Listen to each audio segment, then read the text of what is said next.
It tickles my fancy. Oh, okay. Goosies. I don't have hair. Oof. You got Marcos. That's not. No, that's not. Wait. Yeah, That's true. You do got me. Get over here, Marcos. Let me look at you. They don't want it.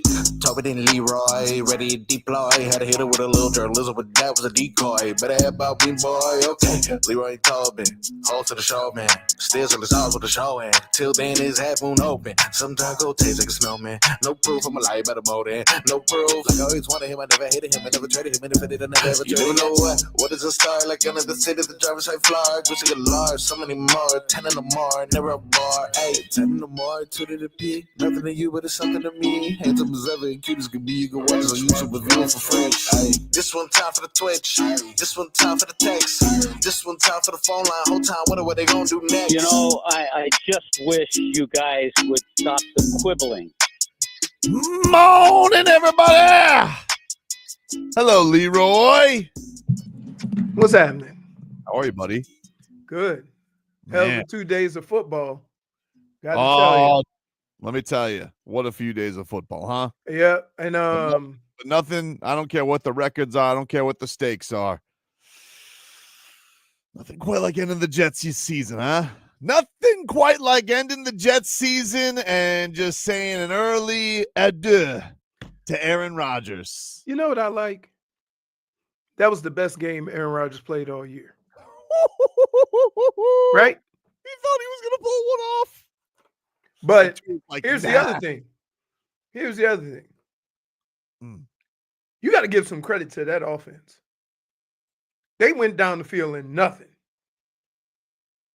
with precision. And Sanders Marched missed down the the extra field. point, but make 4 field goals, 2 over 50. Sometimes you got to get the bad one out of the way. Sometimes. Dude, Sometimes you got to get tell you the demons out I of your know system. you better than that. You had the face on the cat ready to go. Nah, I didn't. He just came off of they said it on the broadcast. Marcos, you know he was locked and loaded, right? I was. He was furious. No, I really didn't. I was like, all right, what are you gonna do? You know, because I didn't think, to be honest with you, when they went down the field that easily, I was like, oh, this is gonna be an easy day. I didn't think it was gonna be a back and forth struggle. Right. Well, So- was it? I mean, I don't know. See, I expect some struggles from the defense. They got more people in and out of that game that you've never heard of, and guys playing corner, and they just, poor Keiko. Hey, buddy, cover with your feet, not your hands. He's a little grabby out there. Yeah. But I never thought, that they would and oh my God, if one more Jets receiver is that wide open, I'm gonna lose my mind. They are good Like- receivers. Huh? They are good receivers. Oh, okay, which is even more reason to have somebody in the vicinity of them. Well, Like who? Think about this. You know nothing about defensive football. right? Who are the 2 guys you're gonna make sure you have somebody on? Adams and Wilson. Okay. How can Adams catch a ball with nobody within 10 yards of him? He was scot-free. Okay, that's my only thing. It's different if you beat somebody that's covering you. But you want to know, when you needed a stop, when you needed somebody to step up, who can you always count on? Oh, yeah. Who can you always count on, Frogboy?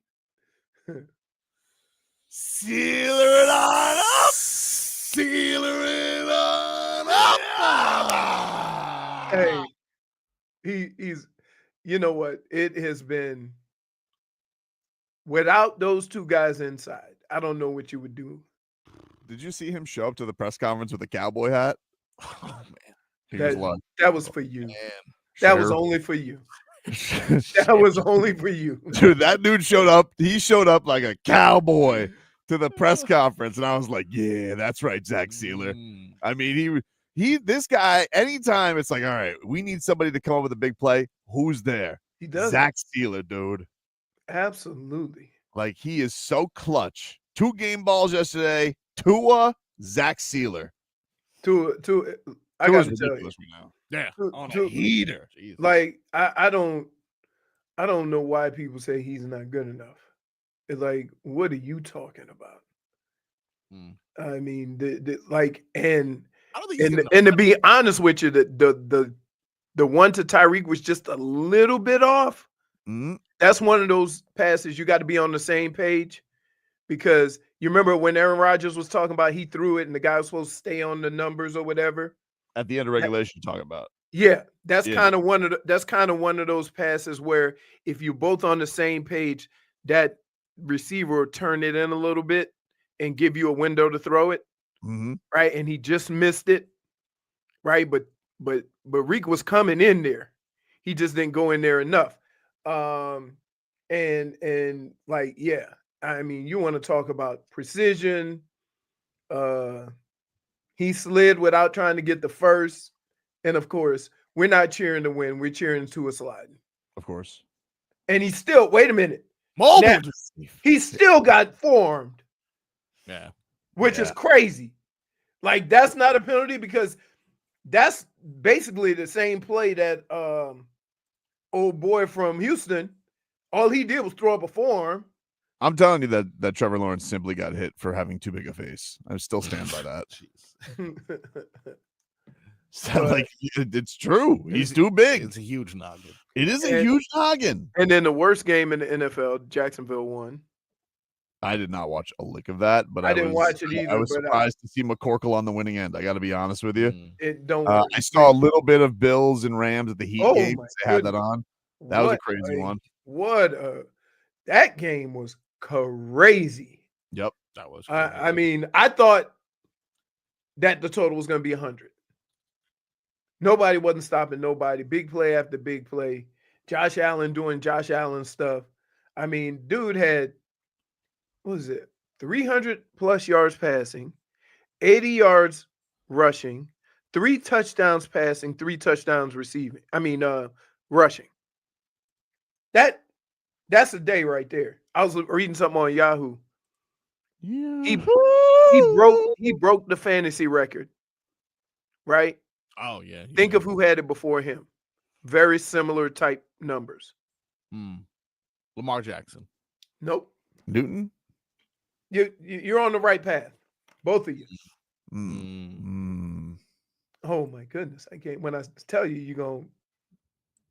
Michael Vick? Yep. Okay, Michael Vick had 4 Those are touchdowns. too obvious, right? Michael Vick had 4 touchdowns passing, 2 rushing, 300 plus yards, and 80 yards rushing. Yeah. No. But how many varmints did he throw in the clink? Oh. Hey, Oh! hey, wait. He looked like he about to say, I reckon they thought they was going to beat us. Y'all thought you were going to come in this corral and beat the Fins? wait. Zach Sieler thinks not. Why does he have to put his arms up and look like a cowboy, right? I mean, let me just say, if you walk into Zach Sieler's town and try and stir a ruckus, you ain't walking out. He's gonna meet you. He's gonna meet you at the at dawn for an old for a standoff, for a duel, and you're not beating his 6-shooter. Nope.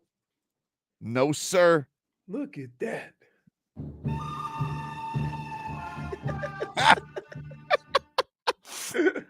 Ma'am, I'm sorry that he gave your horse a stir. We'll take care of it. How'd it do? Howdy. You need to have a nice little sack to end this whole ruckus here. You thought Aaron Rodgers was going to come into my town and put up 300 for the first time in 3 years and we weren't going to win? No, sir. Zach Sieler, sealering it on up. I didn't realize he hadn't thrown for 300 yards in 3 years. 35 games, right? But think about this. Yeah. Think about that. That is a bigger indication of you signing a name and not a player. Because if I put those numbers on anybody else, we would have been talking about it more. Right? Mm-hmm. They gave $50 million to a quarterback that ain't throw for 300 yards in 2 years. Sheriff, this receiver's getting too scot-free. Don't you worry there, Cater. I got it. Zach Sieler's on the case, the sheriff. And why? And it makes it worse. He got his shoulders hunched up, just like a cowboy. It looks like he walked up to a rogue poker game and goes, "We playing things on the level here, boys." All right, I'll take that sarsaparilla, Betsy. Heavens to Betsy. I mean, that was me when the Jets go up. I'm like heavens to Betsy because I was like, oh, they're gonna lose to the Jets. No, they're not. hey, Zach Sieler is on the case. So, are we gonna move the goalposts? Because what Tua did at the end of that game was pretty amazing. You're gonna move the goalpost back 10 yards, and Jason Sanders was still gonna hit that kick. Oh my goodness, it hit the net. That was a boot. Yeah. You move it 10 yards closer though. He missed. No, so you understand what I'm saying, right? So game-winning drive, dude. I mean, game-winning drive, back to back, to back. Looked like ice in his veins. He was like, Right. "All right, we got it." Malik Washington though, very clutch kick. You can see Good return. Did you guys see the look Tua gave to Thomas Morstead when he called heads at overtime? He goes, "Idiot, tails never fails." Dummy. But yeah, so I mean, look, football's football, and I don't care who you playing on the other side, what the point spread is. They pros too, and sometimes you get look at what Kansas City's doing, right? How have they won all these games in a row looking that way? Just find a way. Dude, Dade Sav is spot on where he says Sieler called a Jets player a yellow belly. It's just me and you here in these trenches, unless you're yellow. Here you go.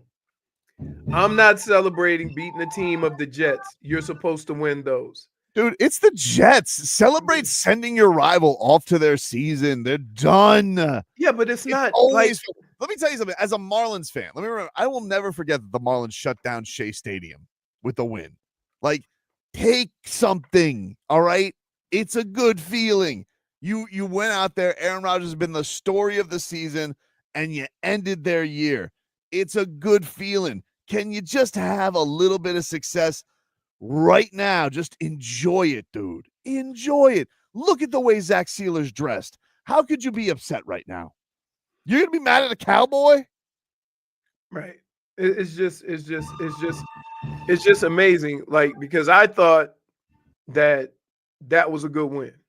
Like, regardless who you're playing, that was a good win. Those are the type of wins where you look at your quarterback and you look at your offense and you say, okay, we can do things at the end of games to win games, and you build on it. You know, we haven't seen something like that. We talk every time we sit here on Monday, we talk about how couldn't go down to get a drive, couldn't go down and get a drive, couldn't go.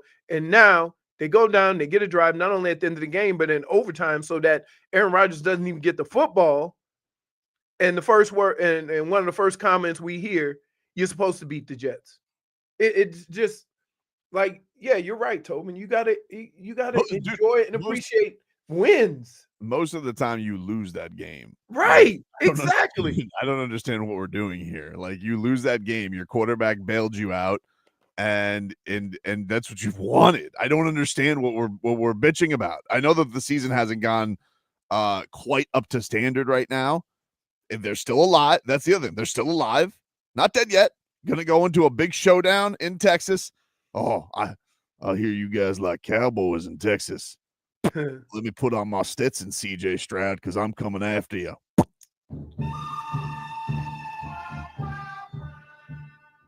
What was that kind of what was that thing they would spit dip into? Because it wasn't like a cup. Like they go a spittoon. A spittoon? Yeah. Zach Sieler definitely has a spittoon in his house. Man, that's good though. It's a fact. The defense was horrible all the way up until the end. The quarterback definitely bailed them out. Yes, that's what the team does. Crazy. They struggled all the way to the end, but they came over with the plays. Go look at the scores, bro. How about Jonnu Smith didn't do anything until overtime? How crazy was that? They just was like, you know, Jonnu Smith, time for you to take over. Yeah, man. Maybe that was probably the game plan. Not probably the game plan, but the fact that they probably looked, oh, what? One target today? Yeah, let's give him the ball 3 times in a row. During the game, though, to be honest with you, Yep. the whole point of offensive and defensive football is they concentrate on concepts and not players. And that's why offensive teams move players around. So you can put a different guy than you used to seeing in that, say, concept, that route concept. So if you run a guy deep and then you run a guy shallow and then you run a guy intermediate, if you change those 3 guys, if they're covering guys, somebody's going to be open. So a lot of times defenses will cover concepts, so they'll get it. The offense will get in a formation. Here's what Tyreek does here. Here's what this guy does here. And one of the reasons why you can't be so upset about what Tyreek is doing is because basically what they're doing is they're taking one guy and running him deep and then bringing a square in. Now, that squaring guy could be different every time. It could be Tyreek. It could be Waddle. So that's why you notice those square ins were the guys catching the balls because they didn't want to give up a deep ball, regardless of who was running deep. So then you take both Tyreek and Waddle and run them on deep routes and get them out of there. And now you got Jonnu Smith. And so you keep playing this chess game, but defenses, unless they play a lot of man-to-man, don't really cover players. And I'll give you a perfect example. That's why A.J. Brown was upset. You see what I mean? Because there were situations in that game where he was single covered because they had moved him around and the concept warranted that guy to be single covered and they weren't throwing it to him. In fairness, A.J. Brown does seem like the most upset person to be 11-2 in the history of football. They are, but you know what it is? It's that whole aura around that team. Like everybody was so, when the season started, was so down on the coach, the quarterback, the players, right? And now that they're 11-2, everybody still got that mush on their face without realizing we're 11-2. And you got to get over. And here's what players normally don't do. So I'm shocked that I'm seeing this with a team that's 11-2. But normally, no matter how bad you're playing, you take the win and you move on. But for some reason, they are complaining now and got mush mouth over wins. It sounds says Zach Sieler ate his post-game meal out of a can around a fire. Don't forget, outside of his outside of his RV. Witcher. We'll take a break. Back with more after this. Previously on Leroy. Just because he is a back that fills a need doesn't mean he can fill that need. WQAM.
All right, welcome back. It's Tobin and Leroy here with you. 560 WQAM.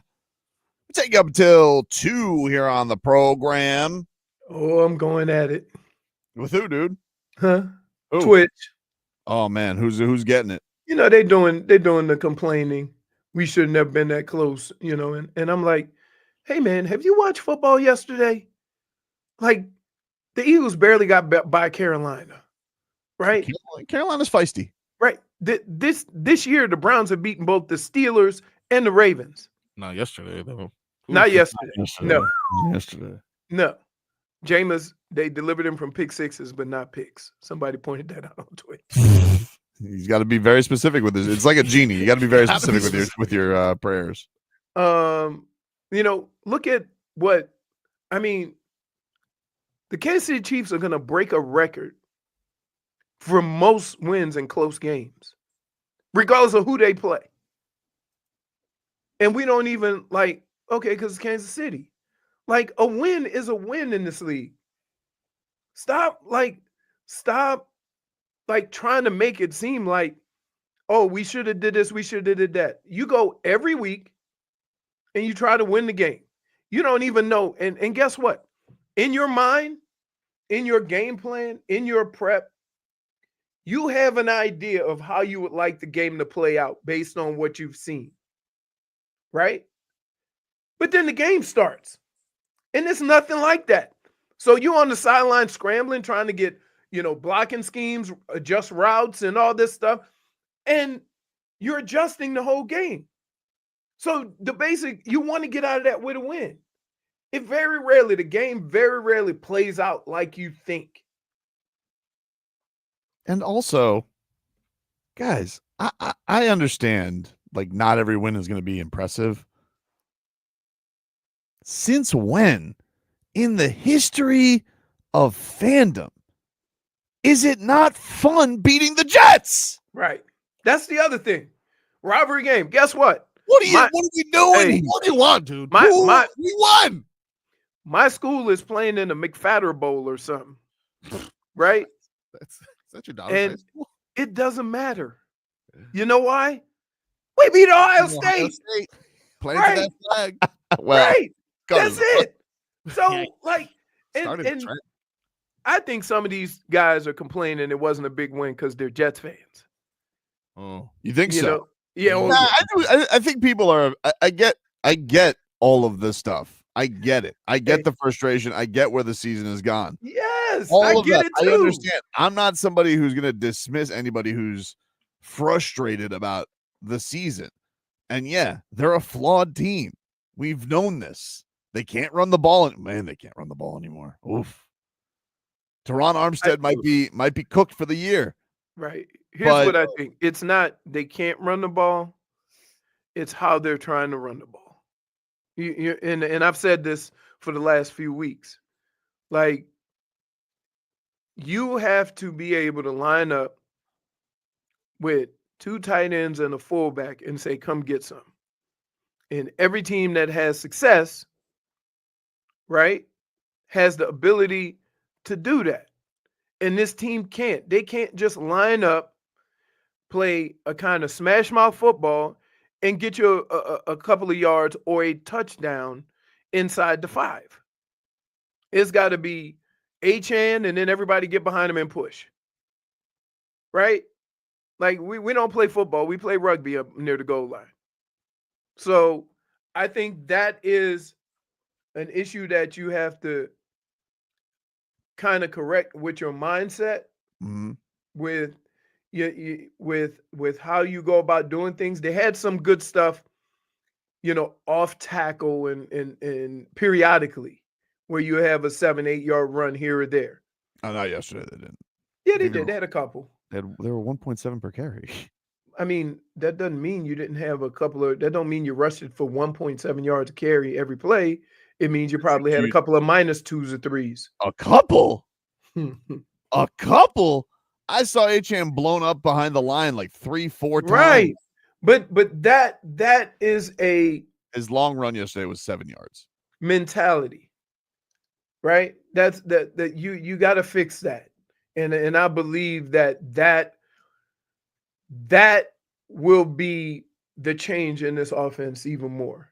Like, not, it's like once they picked up on it and once they start scheming for your runs and your outside runs, like you got to be able to fix that.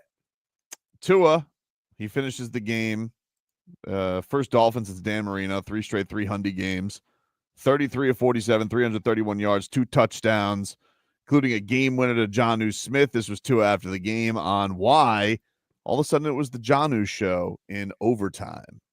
I think he came. I think Jonnu came up to Mike and had to have said something to Mike to get him more included, maybe. And that's what ended up happening. And it's super cool because throughout the game, he never said anything. When he got targeted once, it wasn't a drop. It was like that was on me. And so after that, like, not seeing the ball, that can get this, that can be discouraging. But he never blinked, and we gave him opportunities off that first screen. Like, that was a tip ball. Just the focus that he had to still catch that was great. And that's Jonnu being Jonnu, man. This is a different Jonnu that you guys see, So this is the new and improved Jonnu. Pause all the way up, dude. Hey, I got to tell you, there are times on the field when he catches the ball and he runs with it that he looked like the best athlete on the field. Right? Like, at that size, he looks like he's going through the secondary like, I'm the guy. And that's a good thing to have, because here's what happens. As you go into these next weeks, now you're going to have to pay some attention to Jonnu Smith. And anytime you pay attention to somebody on these short intermediate routes, it opens up the deeper stuff.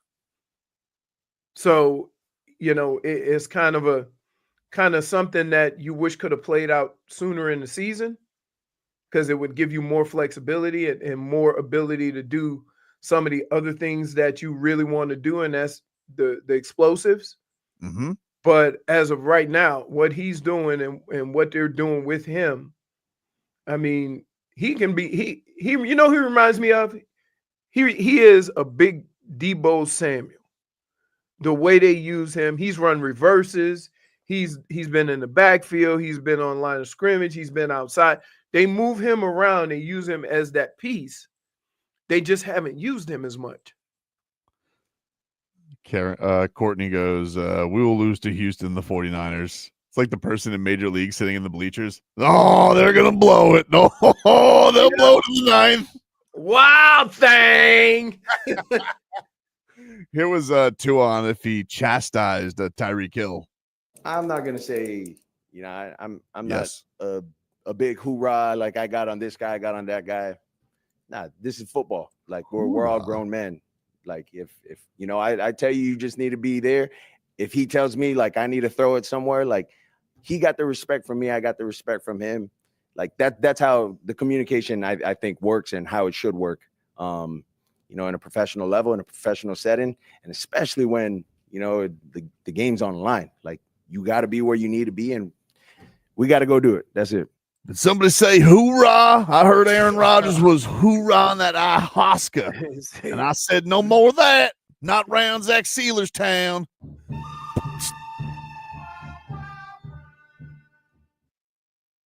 I mean, Zach Sieler is just he's not for hoorah. Could you imagine, like, if you were causing too much noise and you were Zach Sieler was your neighbor?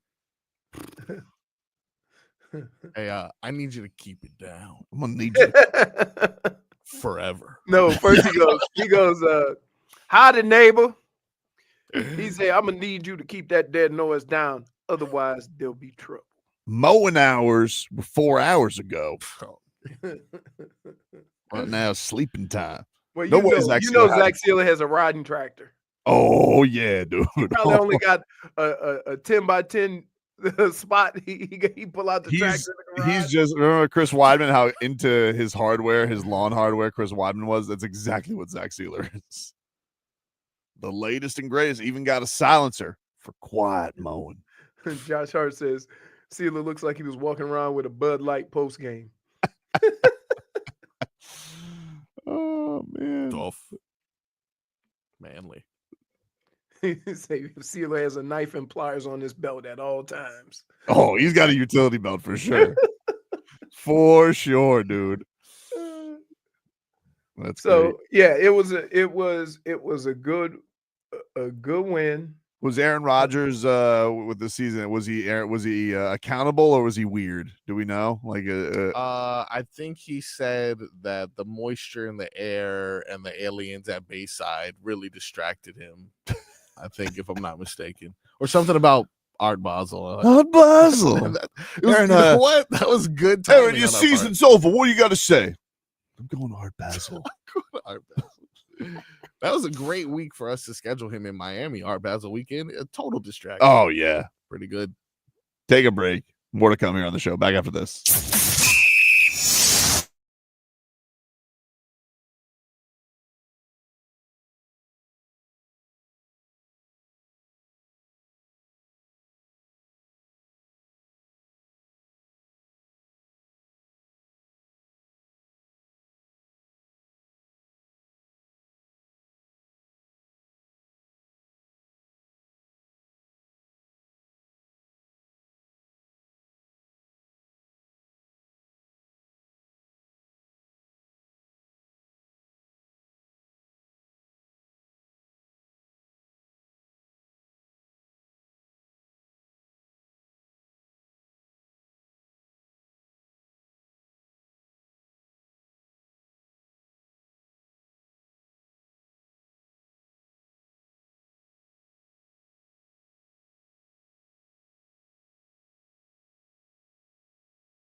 Happy holidays, you rascals.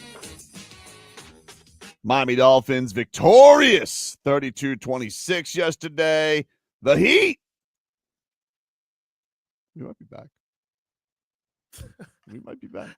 I love how you're saying that. I love it. There's a little bit of hesitation. We might be back. Mm-hmm. I'm surprised I didn't get a text yet. Of all days to text me, someone gets a career high 11 points and no text, huh? No text. I mean, I think what I did is I texted you yesterday. I don't know if you missed it, but I'm pretty sure I texted you and I said, I can't, surprising not to get a text from Frogboy after that play by Dru Smith yesterday, where he gets 2 offensive rebounds and then they find him in the corner for the 3. Yeah.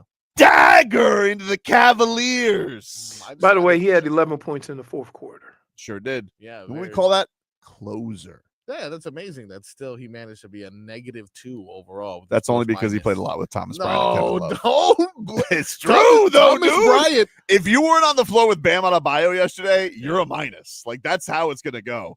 Your plus minus is gonna go as the backup bigs go. And if you're that's why I hate that stat. No, it's a good stat. It's a good stat. You just need it's a stat that does need context, but it's a good stat. Because the context, what is the first thing Frogboy blurted out? Yeah. That so that's not context. He's a child. That's not context. No. That's just because he's a child. No, he's not a child. He's a little man. He's not a child. And Eric Spoelstra was right, and you were wrong. No You're a way, stupid dude. boy. No just way. admit it. Why don't you want to come along for this ride? He's an underdog, dude. All he is Gabe Vincent. I don't understand why you're doing this. That's the problem. I've been hurt.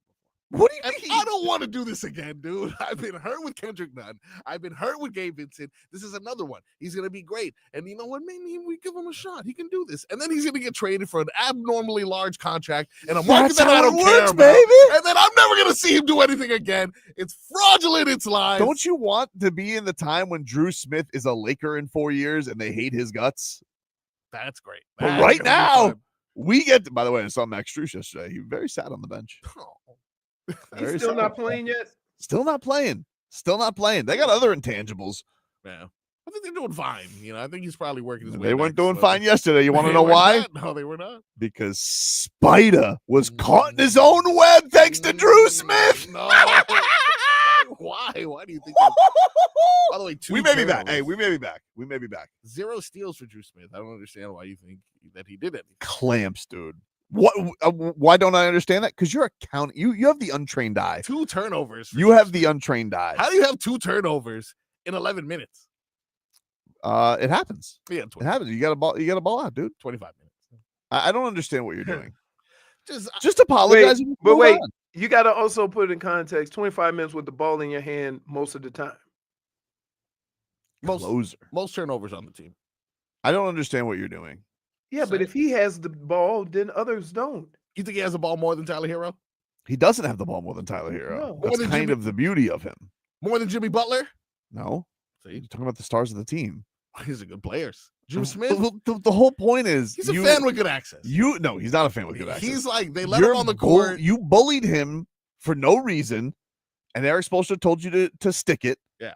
And what you need to do now is apologize to him because this guy is going to be a part of the winning this year, and you were stupid, and stop with your harassment of him. And I want you to just embrace it. Say you were wrong, and let's move on. Let's have a good season together. He can redeem himself. He did shoot 50% from 3. Once. He's got his shot going. No, I don't think it is once. I think he's like 9 for 17. He doesn't even shoot the ball most of the time. That's the point, though, dude. Not everybody can take. No, they can't. What would Josh Christopher do with those minutes? Very clearly, not everybody can in Spo's eyes because he's got very tall people. He's just like, eh. See, that's the problem. I think you just identified the problem there. What? Spo's eyes. That's the issue here. Getting a little old. Anyone checked his vision recently? Are you crazy? Everybody got so mad at him for keeping this guy in the roster, and he's been like, he's been a menace. Did you hear from Devin Booker on Saturday night? Did you hear from Bradley Beal? No, you didn't. You want to know why? Third little pigs, dude.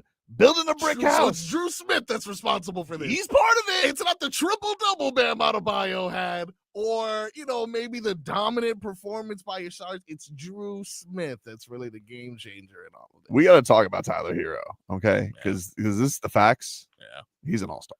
he is an all-star. He's an all-star. Yeah. He basically. Most improved player. I think he's above that. Damn. I think that's an award for intangibles. Most improved player. Well, I mean, what are we doing? No, What he's do you right. mean? He's right. He's got a point. What are we doing? Yeah. What do you Not mean? Tyler though. Not Tyler. Tyler's not an intangible. Well, He's got too much I mean, pizzazz to his game, fine. you know, dude. He's got a flair for the So, dramatic. so here's the deal. If he were an all-star, it would definitely make him comeback player of the year. Most improved. Most improved. Right. You see what I'm saying? What channel did they take away from us now on DirecTV? Did they take away ESPN again? What's going on? Let's say technical difficulties. That's a shame. Dude, he has been amazing. He had a week where he scored 21 in the third quarter and 19 in the third quarter. His shooting is ridiculous, but the thing that's beautiful about him, because he's always been a great shooter, but now he's shooting more, which is awesome. Dude just puts his head down. He's getting to the free throw line. Yeah. He's so polished. It's beautiful. He is playing really well. Yeah. It really is nice to see. It is. Except for when I put a parlay on him and he only puts up 17 points. Well, this is the problem with you and Dru Smith. You Yeah. can't gamble on him. That So is an that's issue. why you don't like That's him. why I don't That's respect it. him. That's I it. I can bet on Haywood Highsmith.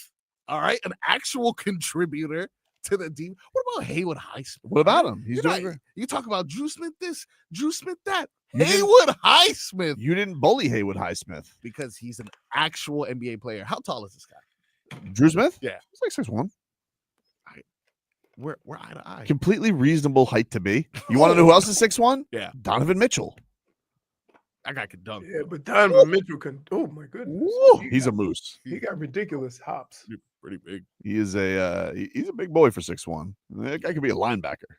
Yeah, fair. Jumps really Tarantula arms. Not yesterday, though. Very. He made his choice. T-Rex arms. yeah. You wanted to be stuck next to George Niang? You know what? Blessing in disguise. Wait, why does George? Can I just say this? Listen, we George. make fun of old boy in New Orleans. What's his name? Zion. Zion. But Niang, I mean, he's portly. Oh, dude. Yeah. Is he though, or is this one? Is he basketball portly? I mean, if we go like Zion, Yeah. like, yeah, I'm just saying, like, come on. He may have slimmed down this year, but last year, holy smokes.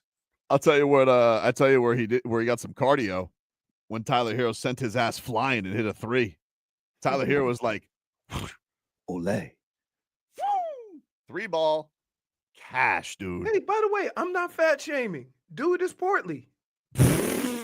Is Niang? Wait, Niang is thick, right? Let me just say, what was the rejoin or what was the bumper clip that you played where he goes, everybody wants him to fill a role, but until you fill a role, you have words mean words, and now you No. literally just had no. Let me explain myself. I want you Let to me say, explain myself. no, you came Let out me of the explain game. myself. You No. said, Let me no, explain no. myself first, and then we'll go.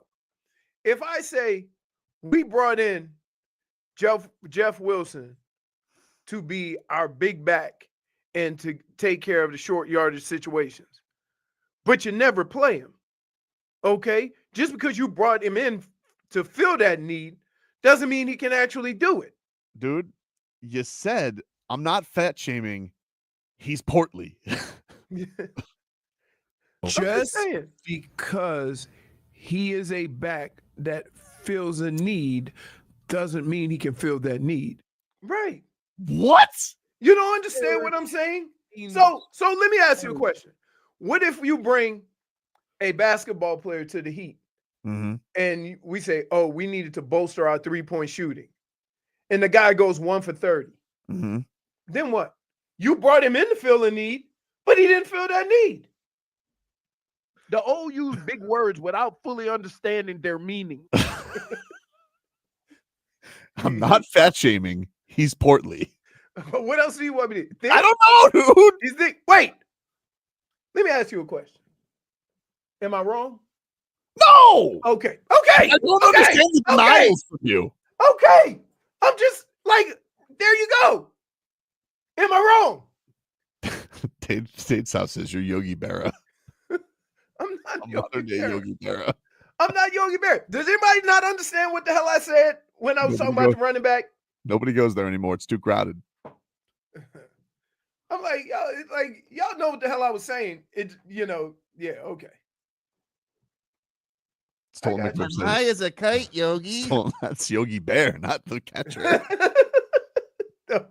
Yeah, there you go. And you talk about me, this clown play Yogi Bear instead of Yogi. Oh my goodness. You know, it's crazy enough. I don't have any Yogi Berra sounds. Nobody does. Exactly. I don't believe he's with us any longer. God bless. No, he's not. No, dude, he's been a minute. Talk about portly. I have no idea what he looked like. What? Was he big? No, he was a very tiny. short. What He about was short. Babe Ruth times? What time did he play? No, it wasn't Babe Ruth times. How old is this guy?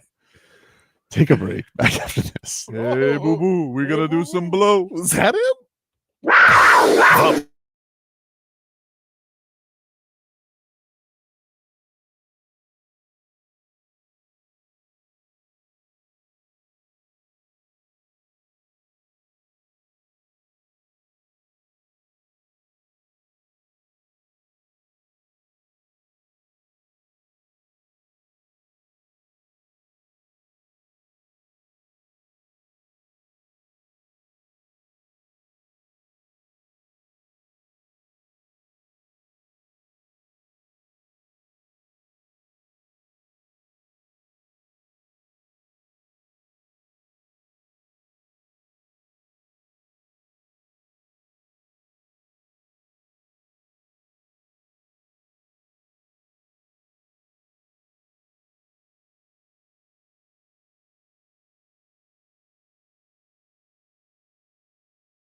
It's time for our Tua. It's our Tua. It's our Tua. It's our Tua. Tua, Tua, Tua. Tagovailoa. Not Tua Tagovailoa. A for effort. Dolphins quarterback. Tua. It's our Tua. It's our Tua. Tua. Tua, Tua, Tua. Tua, Tua, Tua. Chris Sims can go to hell. Tua Tagovailoa. Dolphins quarterback. I love Christmas. Our Tua with Tobin and Leroy. Check the history of food.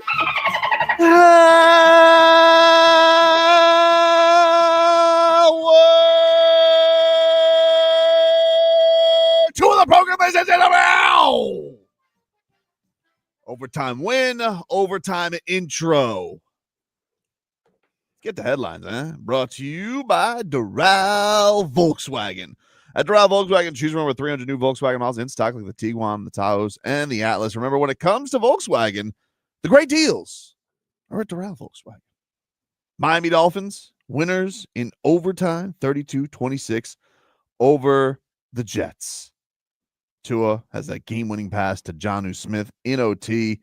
It's great to hear Kevin Harlan excited on a Dolphins game again. Oh, that was good. He did it. He was the good luck charm we needed. Got him this week too, right? Back to back.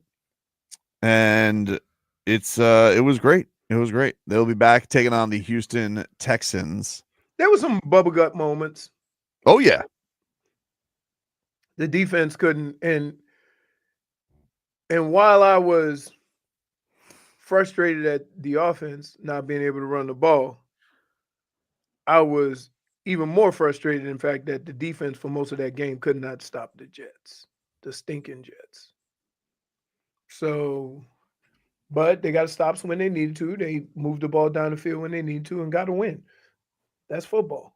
That's like, look around the league, man. Like look around the league. This got to be one of the only fan bases that would have somebody say, but it was only the Jets. It's crazy. Right? It's Who's crazy. not happy being the Jets? It's wild to me. I know who's not. Vlad. You know him. He's gonna justify. He's gonna put he's gonna put a little twisty twist on it. He's gonna put the spin on it. We're taking for Shador. Yeah. Well, speaking of, Mm-hmm. I have an important announcement. Do you? I have an important announcement. So, the rumors are official. The Miami Hurricanes are playing in perhaps the greatest bowl there is. Because the Gasparilla, no, not Vasparilla, not Gasparilla. Gasparilla. For many years, the most reliable breakfast food of our time. Yeah. Pop-Tarts. In a rush, many flavors, Mm-hmm. toasted, untoasted, however you want it. Maybe you want frosted, maybe you don't. I mean, you're crazy if you don't, but maybe you do. Plain Pop-Tarts. If you have plain Pop-Tarts, you might be psychotic. That is weird, yeah. But for many years, the greatest and most reliable breakfast food of our time has been Pop-Tarts. Yeah. And right. Cam Ward, it has been known. Is he going to play? Is he not going to play? I wouldn't blame him if he didn't play. That place has been a house of horrors. But wouldn't you know? I don't even know how this got. This kind of seems nefarious, however this got out over the internet. But somebody filmed a conversation, and Cam Ward has made his intentions known for the bowl game.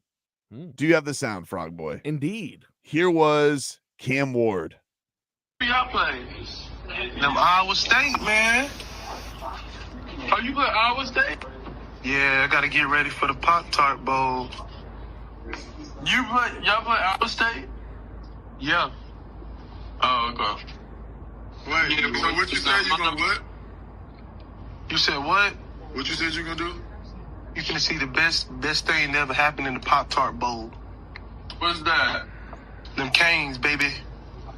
Wow. That's Goosey's right there, dude. That is Goosey's right there. Because let me tell you something. If Cam Ward's in, I'm in.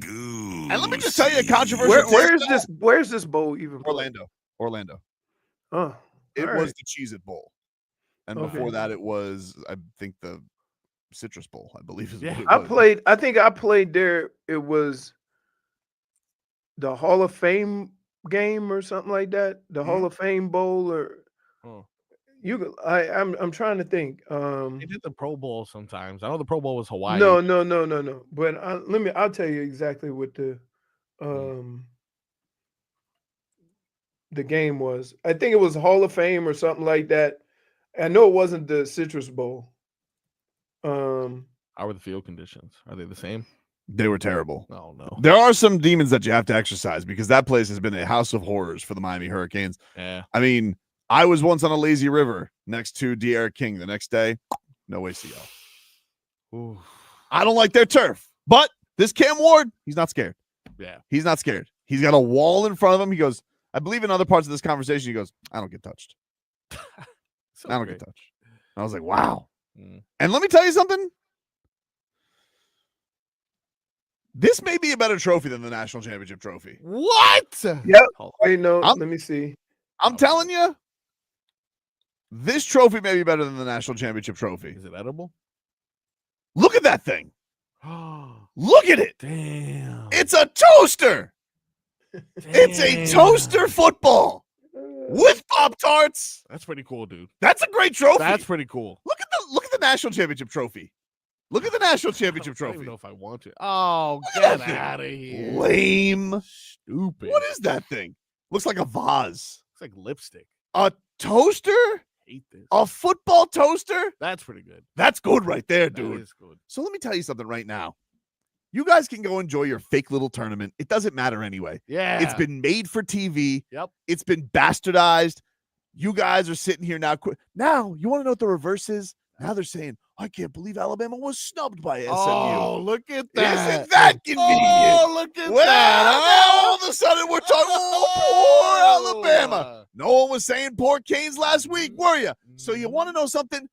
You and the NCAA or the CFP or whatever you got going on, enjoy it with your dumbass little tournament because we got a real championship to play for. That's right. Coming December 28th for the most delicious breakfast food of all time, the Pop-Tart Bowl. By the way, it was the Hall of Fame game, the Hall of Fame Bowl. Hall of Fame And Bowl? Hall of Fame Bowl. Oh, so And we played Alabama. Oh, look, a bowl they can finally make it to. But I think it was played in Tampa. Menu So- 631 says Tobin is kind of right. It's a better trophy. It is a better. It's a better trophy. Yeah. A football toaster? Yeah. Like, come on, dude. That's a great trophy. Look at it. It's beautiful. Someone And- told me it's fully operable as well. No, there's no way that's true. You gotta That looks like real Pop-Tarts on the top. telling you got to plug it in. You think it's like the banana on the wall where they just got to keep changing the Pop-Tarts every year? Yeah, they got to. Yeah. Actually, you know what?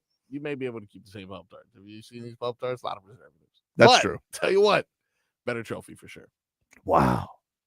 That's a good trophy. That's a good. Who wanted that lame-ass national championship trophy anyway? I think They have those. The Canes have those. Well, not that one. They have crystal balls. That one was cool. The crystal ball was cool. That was cool. You know, it kind of looked like something your grandma kept candy in. But for sure. That thing, I don't know what the hell that thing. But a toaster, Yeah. a football toaster as a trophy. Yeah. Cam Ward's taking that puppy right to the NFL draft. They should just give it to him. They really should just give it to him. He deserves it. This is great. Really, Dade South? Now, y'all talk about me, but what about this? Leroy played his bowl game in an actual Coliseum.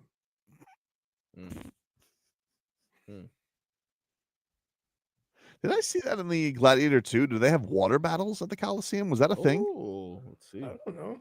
How long did it take him to fill that thing up?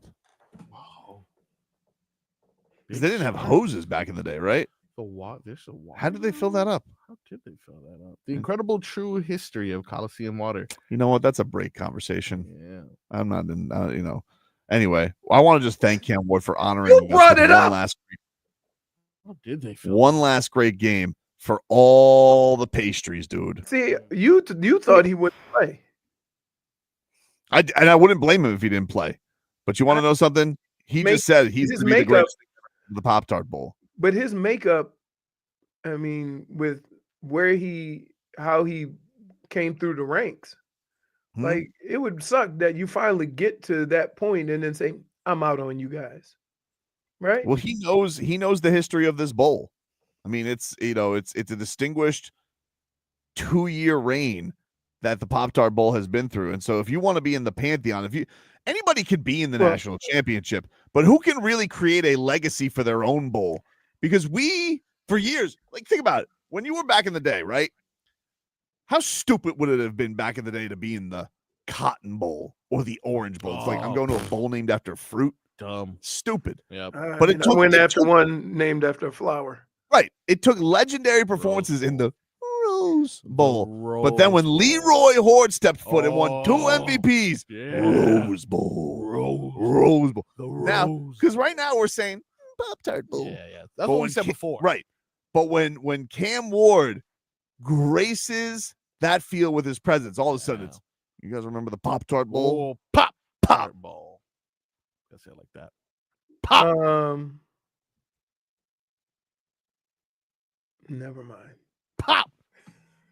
No, never mind. Take a break. Back after this. Previously. You not amazed?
Welcome back, everybody. Ooh, Tobin and Leroy here with you. best Pop-Tart flavor. Whew. Too many to name. You know, they revealed a new one for this upcoming Pop-Tart Bowl. What's that? Cinnamon roll. That's a new one? That's not new. Okay, well, they revealed That's my favorite one, by the way. There's 3 flavors representing the bowl. Cinnamon roll was actually revealed as the last one. No, been out. Yeah, it's been out, but I'm saying it's a representative that's going to be there, which is strange. Oh, okay. They have wild berry, cinnamon roll, and like one more that's going to be there. Wild berry is like the OG. Love wild berry. Cinnamon roll is my favorite. Do you guys go non-toasted ever, or are you not psychotic? No, I toast them. As a kid, sometimes I'd just be like, what's in my book bag? Oh, yeah, cool, I'll eat this. But I have an unpopular opinion. I don't want to say this because I'm a Canes fan. Hmm? I think I was more of a toaster strudel kid. All right, dude. You look like a toaster strudel. That's fair. That's I fair. don't I deserve understand. Why? Oh, I deserve all because you this. like spreading your own frosting and pretending you're a baker. I don't know. It was flakier or something. Like, it's something about, remember when you were kids, Yeah. you like to do work with your food because you couldn't cook. Yeah. So anything you could do, you know what I mean? Pizzas. Oh, Right. man. Exactly. That was great. It's gonna be exciting. It's gonna be a time will be had by all. I at the wasn't Pop-Tart excited Bowl. until You want to know how old I am? We know, but yeah, go ahead. When I was a kid, no microwaves. Whoa. I was gonna say no Pop-Tarts. When was the microwave invented? I would say it might have been around, but our broke asses couldn't afford one. Damn. And then And now you can get a microwave at like the Dollar Tree. microwave invented 1892. That is crazy, Leroy. They weren't invented in no 1892. They didn't have electricity, dumbass. There was a guy with a handlebar mustache with a microwave. Really? Microwave became affordable for residential use in the late 70s. Right. I was born in the Those 60s. those ones that you like cranked the dial. My grandmother had one of those. You cranked the dial and it was like a cooking egg timer. Wait, And so like and it sounded like heavy machinery. I'm like, I read something this morning that I think it was Solana who actually wrote it. I'm not sure, but it sounded like something he'd say. The plus 30 seconds button on a microwave is probably one of the top 3 buttons of all time. oh yeah, I can't disagree with that. It's oh good. yeah. You look in the little thing, and your food doesn't have that little bubble. It's a quick you little know. pause. That's it, just one button. Now I will say what I'm I feel like famous. I'm running a play in that case because sometimes I'll be like, I don't like it getting down to a 0 either. You ever you like opening the door with 1 second left? 100%. Yeah. Feels like you got away with something, right? Like nobody knows because otherwise they're like, what fat ass is eating in the kitchen right now? But because the chime that goes off when it's done. Oh, yeah. It basically might as well be like, Wait, because somebody is yelling. What you eating in there at 12? What you got over there? What you got? So you got to be like, you got to time that real. Yeah. TikTok taught me how to mute it. You can mute every microwave. What? Yeah, like I don't hear when I press buttons. I don't hear the beep beep beep, and when it's done, it no longer. I don't makes like that. noise. You really got to pay attention. I don't like that. I like my door method better. If you just race into the door. That's great. They almost got me. But you ever watch like a game? Like I'm sitting here, I'll be watching a game, but you want to heat something up. Maybe you want to heat up some leftovers to watch during the game, and you're like, you got the eye on the clock because I don't want the clock disturbing the game, but I also don't want to leave the game. It's a dangerous dance, dude. It's a dangerous dance. Sure. You know what I'm famous for? I'm famous for checking in on the food all the time, and then you see the bubbling on the top without realizing that the middle's not cooked. Oh yeah, you got to do a little Yeah. stir it up. Give it a little stir it up, dude.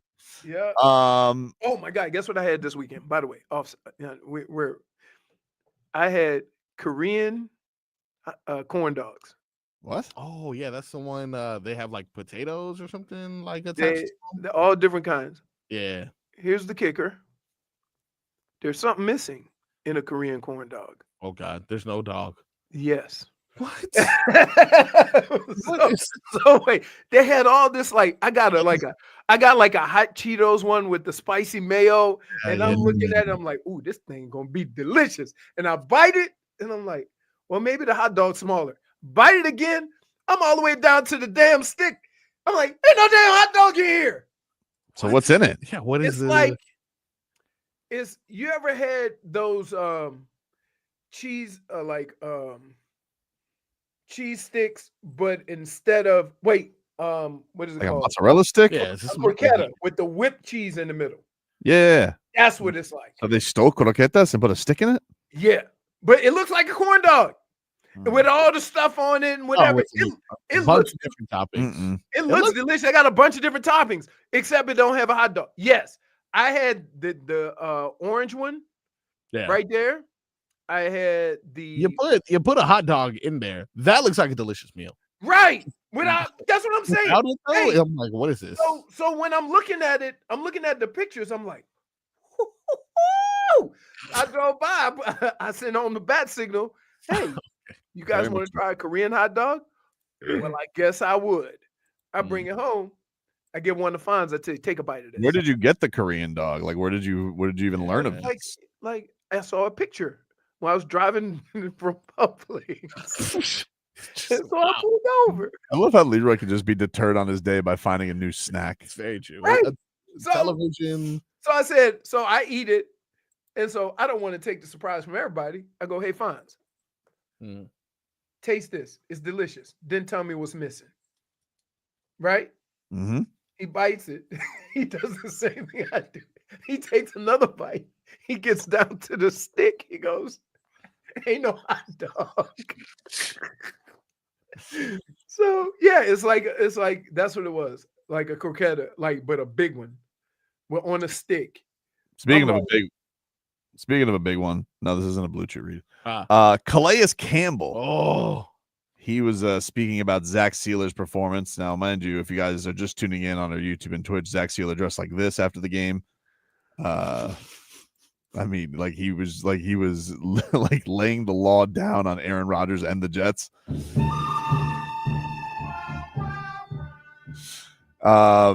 Calais Campbell on his buddy Zach Sieler's performance. Here was the Dolphins captain and giant. Ooh, man, Zach, man, he played a game.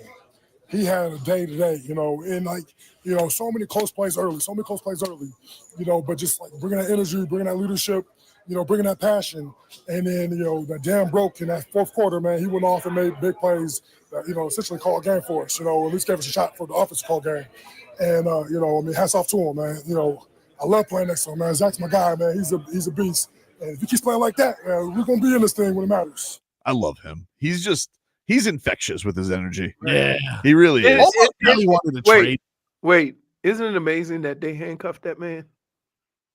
That's crazy. Right? Like, they're like that guy. He got handcuffed for being big, and the guy was scared because that guy ain't scared. Like, yeah, come on. Yeah, they had to double loop those for sure. Like if you see, like that's one of those things that Calais Campbell only let you handcuff him because he let you handcuff him. Because if he wanted to, like he just squeezed his fist. If he just wanted to be a giant, this guy's gonna just. Did he go to the game dressed like that? He had to, right? Like he comes in with the cowboy.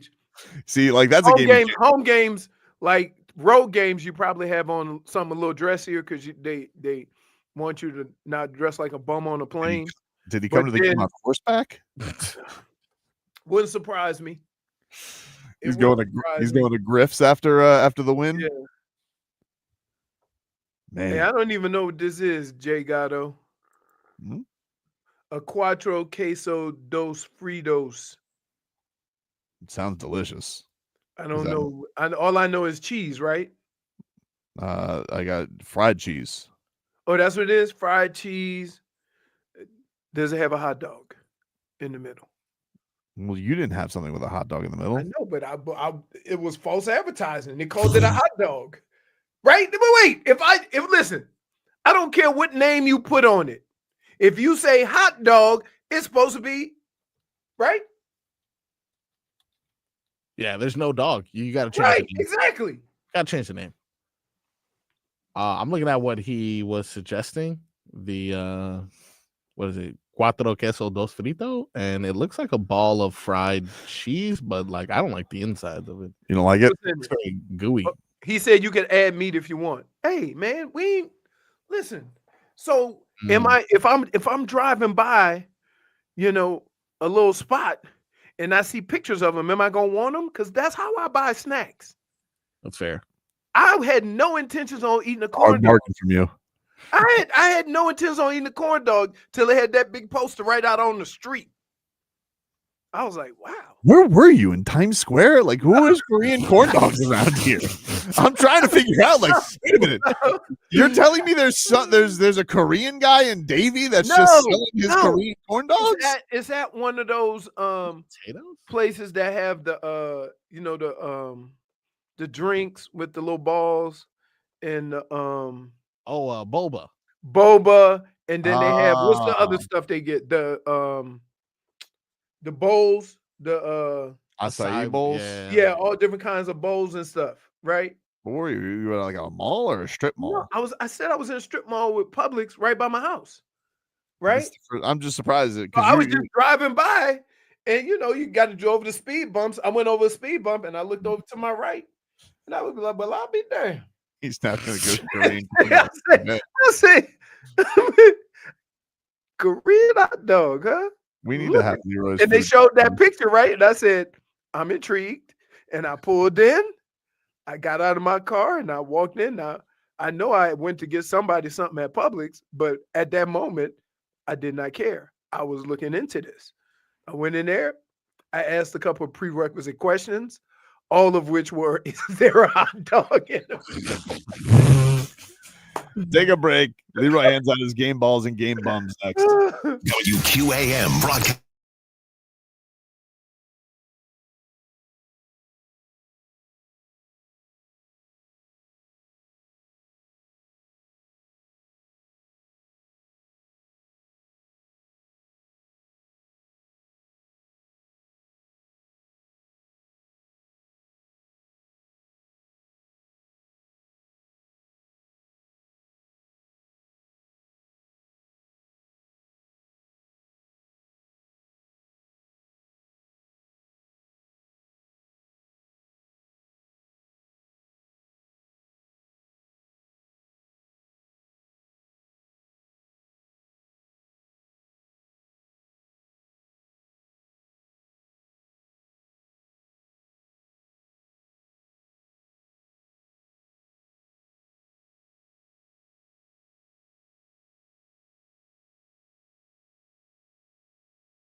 Man, we're having fun on a Monday, everybody. It's Tobin and Leroy back with you here. This guy's and the Monday Rewind brought to you in part by your South Florida Chevy dealers. You're looking for more power, capability, and technology with Chevy trucks. You're ready for anything. Chevrolet together. Let's drive. What do we got, Leroy?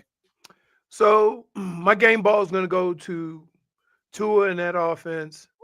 You put together 2 back-to-back drives. I mean, were awesome. I don't care who you were playing or the circumstances in which you were playing.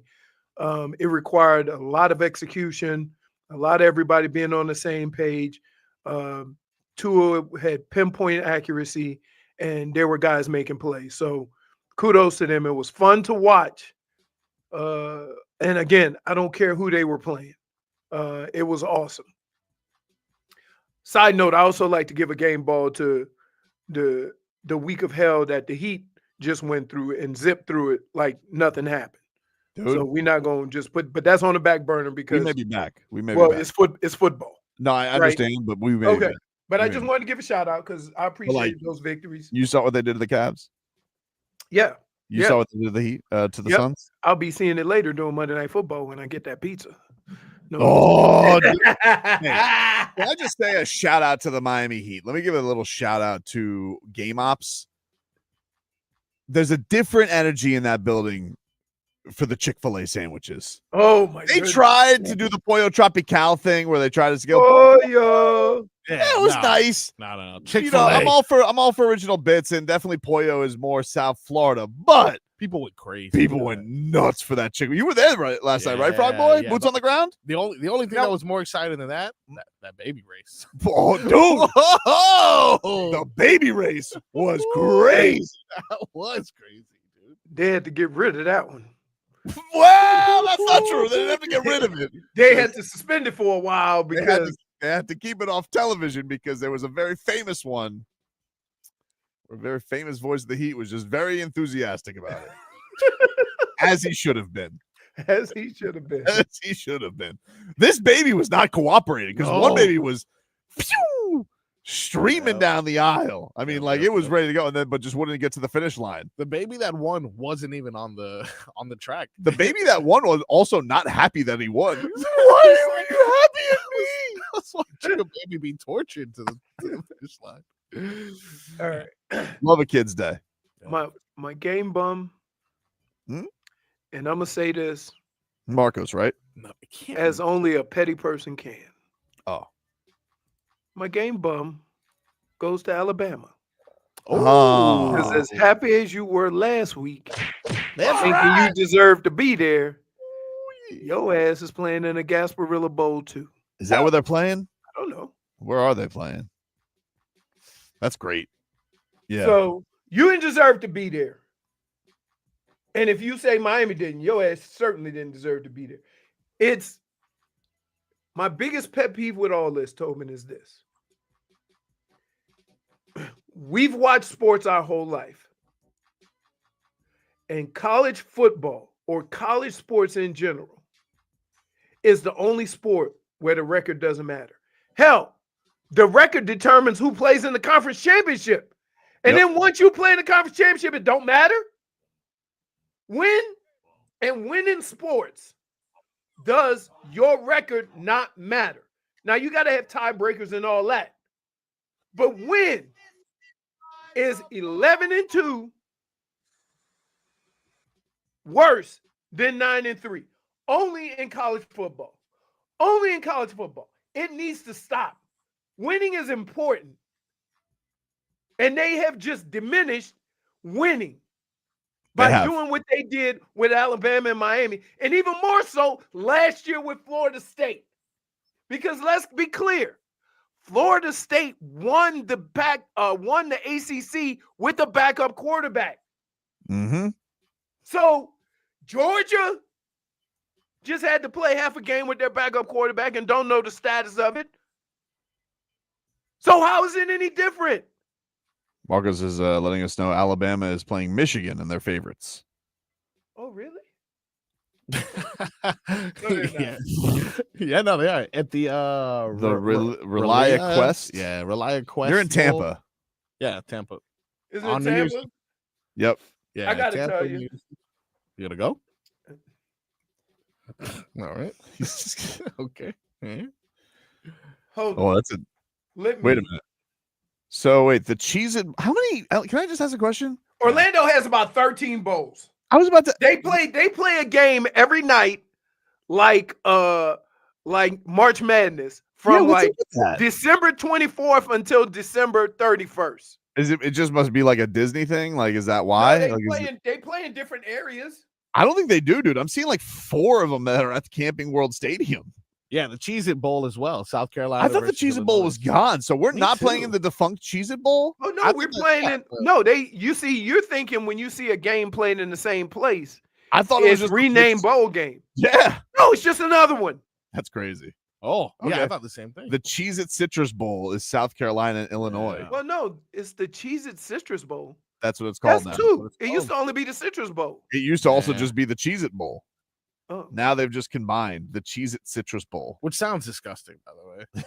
Like, imagine Like, could you imagine having orange juice and with Cheez-Its? Cheez-Its. Just Yeah, gross. gross. Disgusting. You know what else is disgusting? Hmm? Your behavior towards Dru Smith. No, it's not. It's just fair. Can I criticism. just say this? I mean, You 10 have Miami you Heat are point you are guards better than- standing on a box that you refuse to get down on. Yeah. And you just keep finding new reasons to stand on that box. When in actuality, we were never and nobody was ever expecting Dru Yeah. Smith to be an all-star. So why are you treating him like they signed him to be an all-star? It's like What he getting- was always going to be was an ancillary piece to this team. And what he does do is play excellent defense. It was like you had the same thing that Solana was doing the other day on the pregame show, where he just went on this insane rant about how sick he is of Ethan Bonner hype because Ethan Bonner's been Oh, back yeah. for most of the year, and I'm like, That's right. who cares? Yeah, I like, did he's hear you Ethan say Bonner. that the Eagles are going to pick up Ethan Bonner. Oh, that's He's no, gonna be listen, great. that's no doubt. Like wherever Ethan Bonner Yeah. goes, he'll be you know the next That's the worst part about sports in general, right? Yeah. Is that you call somebody a bum, he goes somewhere else straight baller, right? Which means that he was always a baller. Yeah. Like you don't get to that level and just all of a sudden find it. You Do see you, what I mean?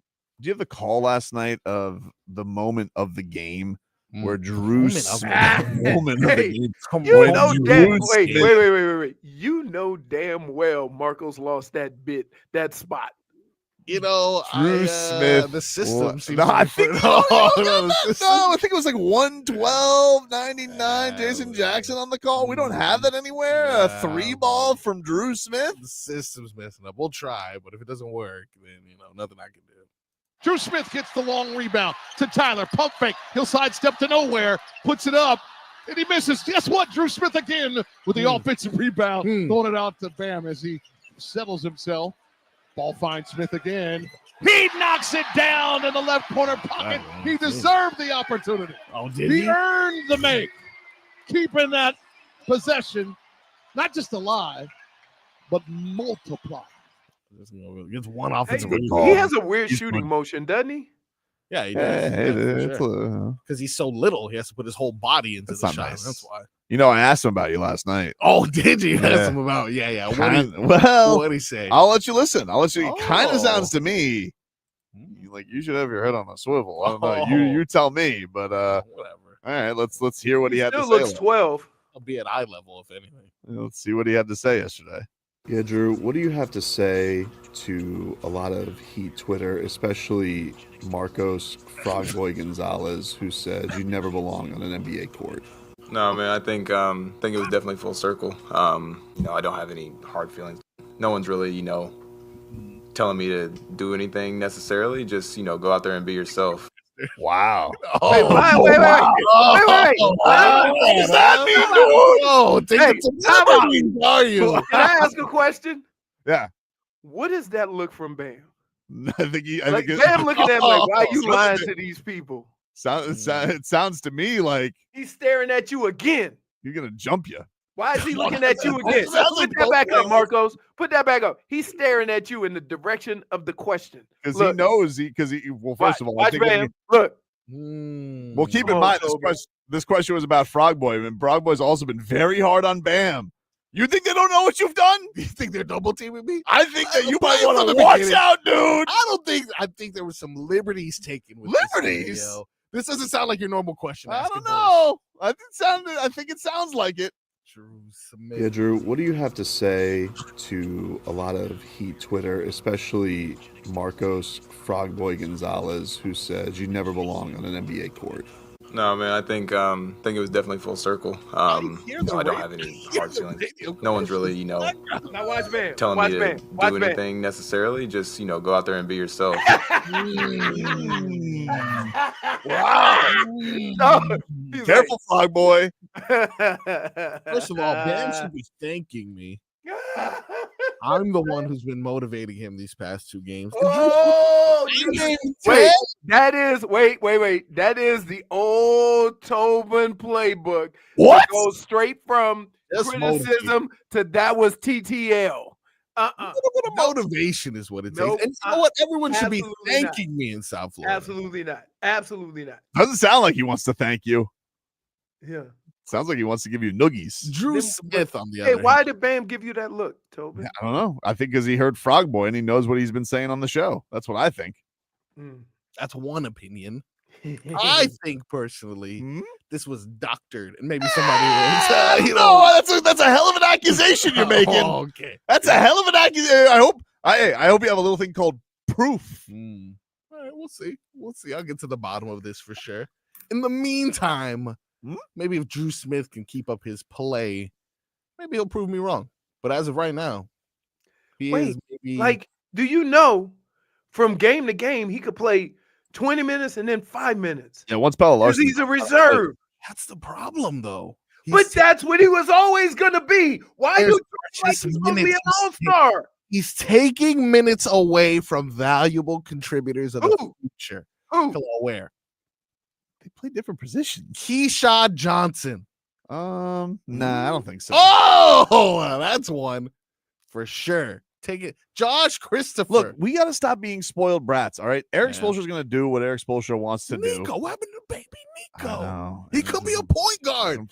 He could be doing. Imagine who put Nico at That's point. that's what I'm worried about. Why doesn't Nico play anymore? Is it possible he fell asleep in a meeting? You think? I don't know. I'm just like, he's very much. Tell you like that. I'm lit for sure. I would have never played. Because I'm gonna tell you what. Why, sitting in one spot listening to, when we get into this cover 2, we wanted to check here and then go out, and I'm like. Seriously though, head on the swivel if you go to the next Heat game, right? Watch out. I'm gonna tell you, yeah, I would be careful. I'd be careful, dude. I'd be careful. Avoided my seats, if I'm being honest. Said what? Now you. I avoided my seats because I knew You avoided your seats. I don't want to get too close. Didn't want to get too. Oh, okay. So you sat up high because you didn't want to sit where they could actually say something to you. Correct. I can't tell if Dru Smith looks 20 or 40. Right? Strange. Like what? Put him up. Can you tell? Like, I wish he could score 20 or 40. Unfortunately, he doesn't have to. Oh, clams. This guy's clams. You know what that is? He's a glorified Patrick Beverly. Yeah, but he had a great offensive game yesterday. Great. He hit off the Peppers button. They were already. The game was in hand. It wasn't in hand till he hit that 3. Easy. They were up by 13 at that point. Well, I think the funniest part of the game was at the end of the game, like when the Heat just took the shot clock violation, and then the Cavs went down and then shot a 3 and made it. And then they went back and threw it down the court real quick. Oh, you want to shoot it? Like, no. What do you think? This is the NBA Cup? Yeah. You know what? See that? Al Mackey, he's with me. I suffer from the Dru Smith 14 or 40 face too. I'm telling you. You can't tell. Strange. I think he looks younger with the short hair. Yes. Honestly, the long hair is what bothered me initially. If I'm being honest, that was one of the things that was just killing me. That Jimmy Butler shot at halftime, that 3 that should have counted. If that would have counted, my parlay would have went through. So I'm very upset. I'm very upset about that too. If you hit a shot and it goes on top of the thing, I know it's supposed to go over and back, but if it goes over and back into the basket, shouldn't it count? It should count. It was original shot. No player had any interaction. It should go in. It should count. So if you bounce the ball off the court and it goes in, does that count? Off the ground, like you're talking about. Yeah. I don't think it does. Really? Right. So that's why. What, did they just reset the ball or something like that? So if I get to half court and I go boom, and bounce it and it goes in. Yeah. That's not a point. What if I jump from the 3-point line, but I like do a floater? Like I only landed the free throw, but I do a floater as I'm on my way. Is that a 3-point? We need to determine what these rules are. We'll take a break. Back after this. Afternoons in the sport.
All right, welcome back. Tobin and Leroy here with you. 560 WQAM. It's a Monday Rewind brought to you by your South Florida Chevy dealers.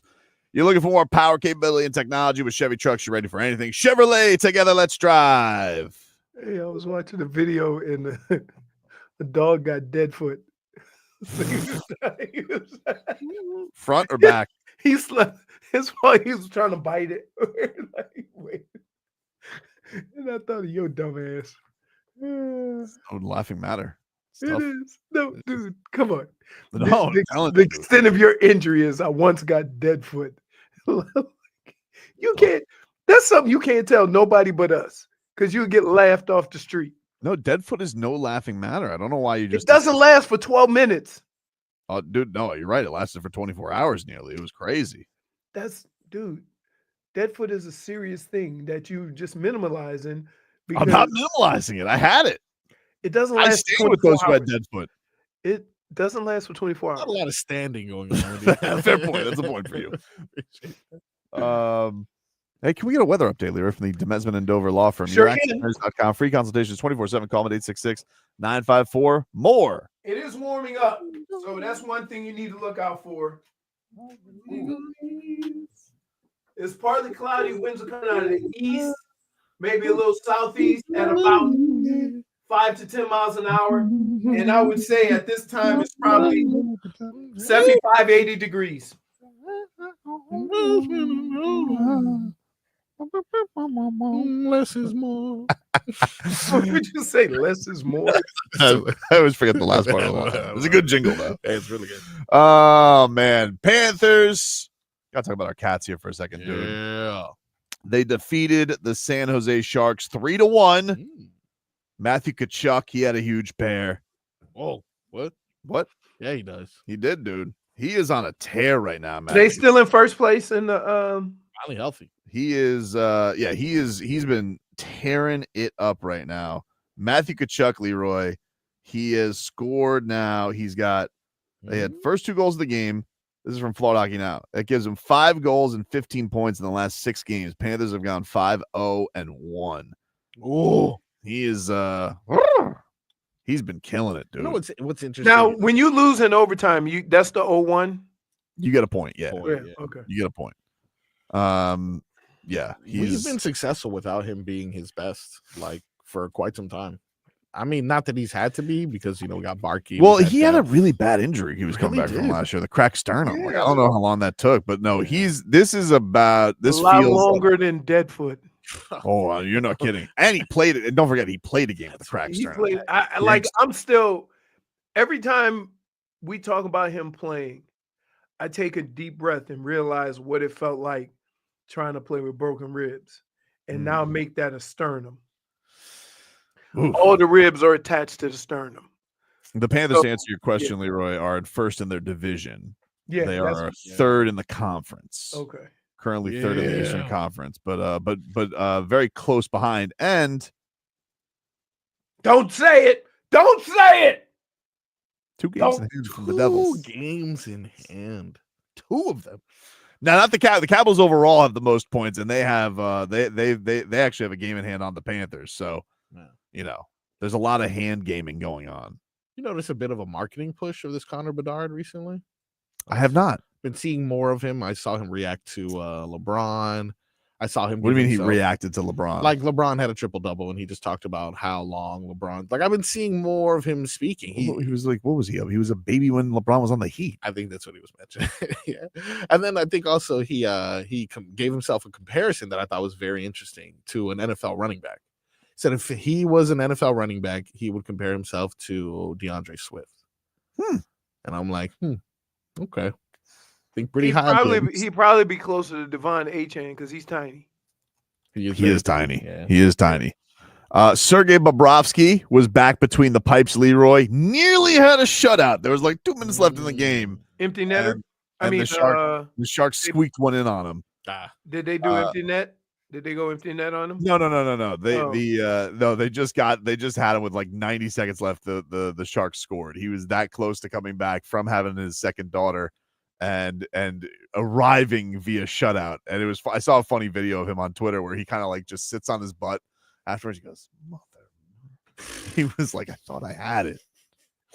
But we're happy for Bob. Bob explained, Leroy, after the game that he was excited to return and be back with his hockey family after a great family moment. Here was Sergey.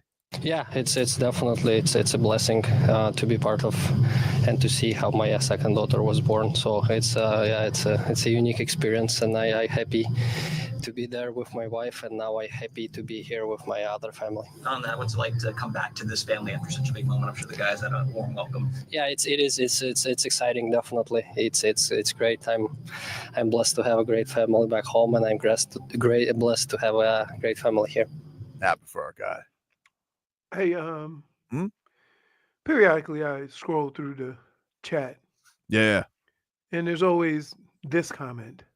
What's Celtics aren't the best team. We just beat the best team last night. And Rozier playing better than he was. Yeah. Playing better than to which I reply, those two teams played. Didn't they split this year? I think they split. I just saw the last game, so if they play it again. I thought that the Cavs and the Celtics split, but either way, who cares? It's a great win for the Heat. It's by far the best one. It's by far, but Yeah. More importantly, they've gone on a run at home. Gosh, they've been horrible at home the last 2 years. 100%, Leroy. So You're to see them dead win on that. 3 or 4 games at home, get some of that home cooking. Do you think that's Bob? what it was the most exciting thing about this past week? You think Bob is focused when it comes to baby routine as well? There is no baby routine for the man. What do you mean? The mom tells you what to do and you do it. That's the routine. One nap at a time, one change at a time. Dude, let me tell up you. a little No, time. you know what you are? Focus. You are like a doctor in the emergency room on call. Right? No. And I'm gonna tell you, don't do like Leroy. Leroy made some mistakes. Suggested things he probably shouldn't have suggested. And so I have learned, and I am passing it on to you as the dad or the husband or whatever. You are on call. You think after those first couple nights where the baby's waking up screaming out of its mind, he's like, "Oh, West Coast trip." I think you know what? He seems like the kind of person that would try to talk to the crying baby that doesn't understand the word he's saying and try to convince him that crying is not the best thing right now. I don't know. Right? Papa Bob. Because think about it. When as bad as things were for Bob a couple of years ago, he still was relatively calm. Never stayed. Focused. Never Right. changed. So Never I wavered. could imagine if things get hectic, then he'll be the guy to try to calm everything down. Jay figure we got Lomberg night coming up on Saturday. What?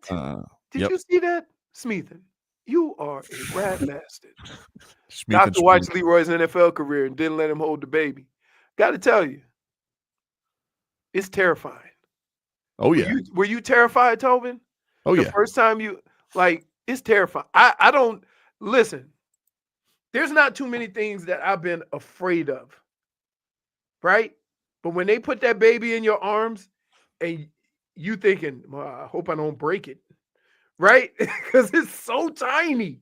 It's just look, he's an experienced father. He's already had a daughter. He has a son, Connor McDavid, and now he has another daughter. So congratulations to Bob on his 3 children. Thank you for the congratulating me. Matthew Kachuk, this was him on Bob's night. Yeah, it's a very important win for him. Let's say first win with a house of 4. So that's we're very happy for him, and we know that he's had a lot of family time the last little bit, and it's so special for him to welcome another baby. So he didn't look too distracted out there today. He was amazing. He's just always been the backbone of this team, and always will be if we're gonna have success. So he was awesome. Let me ask you a question here. I'm gonna ask Frogboy because he's of that age. Would you trust Matthew Kachuk to babysit baby tadpole? Nope. Would I trust? They'd be drinking beers in the ocean. I saw what he did to that trophy, dude. I saw what he did to that trophy. I don't think so. I don't think so. I don't think so, man. He seems like fun uncle, but I don't know if Yeah, I'm for gonna let sure. him. He's like, I can. Why if you and the wife you want to go on a date? I got it. And me, Disney Plus, and the tadpole. He's like, Well, he did say DJ Khaled changed his diaper. So, and you know what? He really was the best. Hey, so here's the thing. It's not that terrifying, dude. You just scoop from and grab the head. Talking about the baby. I said, yeah, in theory, yes. Until you get that little tiny bait, like they handed to you. No, dude, I was terrified. You can't tell me you weren't terrified. JFig says, I think he would be fine. Just teach him the essentials. I don't know if I want Kachuk Wait. learning the essentials on the Time fly. out. Jennifer, here's the deal. If you are teaching essentials, you probably should just do it yourself. If I were to say, I would trust Alexander Barkov to watch my kids. Barky, yeah. Barky can cover it all. Barky's never wavers, Yeah, Bob's a great father. I can just tell. Yeah, I think Bob- if you let Bob, when you come back, and you're a little sloshed, and your kid will look up and say, "Focus, Daddy, focus." Maybe the Sams. I think even them I would trust. Gadjevich, I'm not trusting. Nope. No, too many fights. He's How gonna about in football? Would you trust Calais Campbell? Oh, 100%. Zach Sieler, He'd be yes. terrified, but they'd be terrified. Oh yeah, they would be. Yeah, maybe my son will learn how to chop wood. You know who I wouldn't? Hmm? Mike McDaniel. Too much talking. Too much yakking. Guy wouldn't poor kid wouldn't get no sleep. You come home, he'd be up crying. He said he didn't go to sleep. No. Paul no. Maurice. Grandpa vibes. Oh, Paul Maurice. Yeah. Paul Maurice. He could I do tell you it. what, though, if you have a routine with your child and you drop him off at Paul Maurice, that routine is done. He's gonna do whatever he wants and have a great time. Here's Paul Maurice on Bob's night. Sorry. Well, you're hoping it could be nice to have a shutout for the baby girl, but he was really sharp and really on, and I would imagine, again, only imagine that there's a bit of freedom in his game too. That's a lot waiting for a new baby to arrive, and then lots of joy in the net. So he was great. Paul Maurice also became the winningest Panthers coach in history, and I don't know if he was honored by it. Here was his answer on that. Now the owner of the Florida Panthers record for most wins in franchise history. I mean, how big of a milestone is that to clear? What's the number? 111. I would say it's not a big milestone at 111. Like that's not even Shock had it for a long time. 340 win seasons. You don't make the playoffs on 40 wins. So I like the first part of that. I'll take the first part. I really appreciate that. Yeah, I'm pleased that the team has played well for 2.5 years. Just not a very big number. I'm not bragging. There'll be no tattoo. Right. I won't be getting 111 tattooed anywhere. Wow. Way to really just oh, that's the record? Not even a quarter of my wins. Well, I mean, what is he? Isn't he third all time? Yeah. Jeez. But that's How just come it. You're there's talking a- about a guy that's probably won more games than that in two Pretty places, good, right? But congratulations. You're like, I can't hear Leroy. Is he delayed, or do you got to plug his mic? No, I don't know. Leroy? Now you're back. I'm back. I didn't do nothing. I said he seems like he's a guy that's won more than that in two places, right? Yeah. Yeah. So I'm like 3 places. He's in 3 places. So yeah, he put it in its proper perspective. Well, that's actually a knock on this organization, not him. For sure. That It's you not a haven't knock. kept the guy long enough. He's like, well, one guy had scandal, there was a whole thing, felt like Quinville maybe would have been on the way, but he got in some trouble. Oh my God. What? I just saw how many losses he has as well. Isn't he the losing? I think he's the losingest coach. Holds isn't record he? for most losses. He's been around, dude. 736. But you know what he is now? Yeah. Champion. Champ. Take a break. Back after this.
All right, welcome back.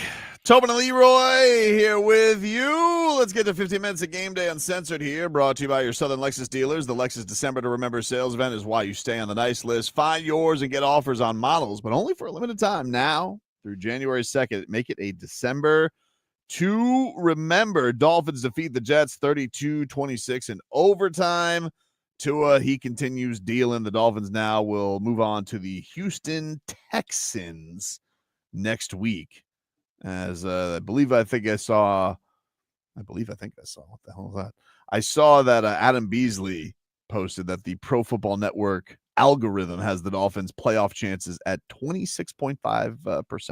Oh, it's gone up. It's gone up.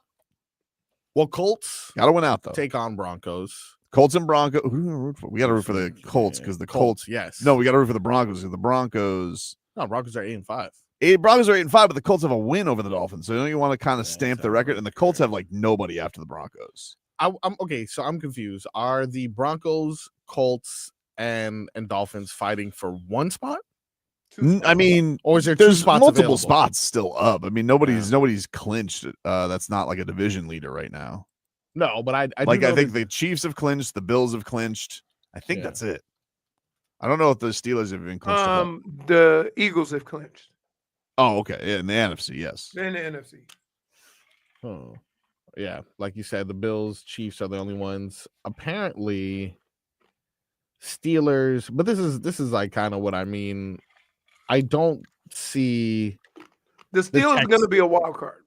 The Texans between the Steelers and the Ravens, one of them are going to be a wild card. So that's one of the spots. I mean, the Steelers are up 2 games right now. Yeah, they're 10-3. So then it's the Ravens. So Ravens are probably going to cover up that. The Texans are probably going to win the AFC South. So it's probably going to be Chiefs, Bills, Texans, Steelers who take up those first 4 spots. The Ravens, I don't see them. I see the Ravens being a wild card. Right now, the other wild card is the Ravens and Steelers match up in a couple of weeks, and that's going to they have a 2-game lead.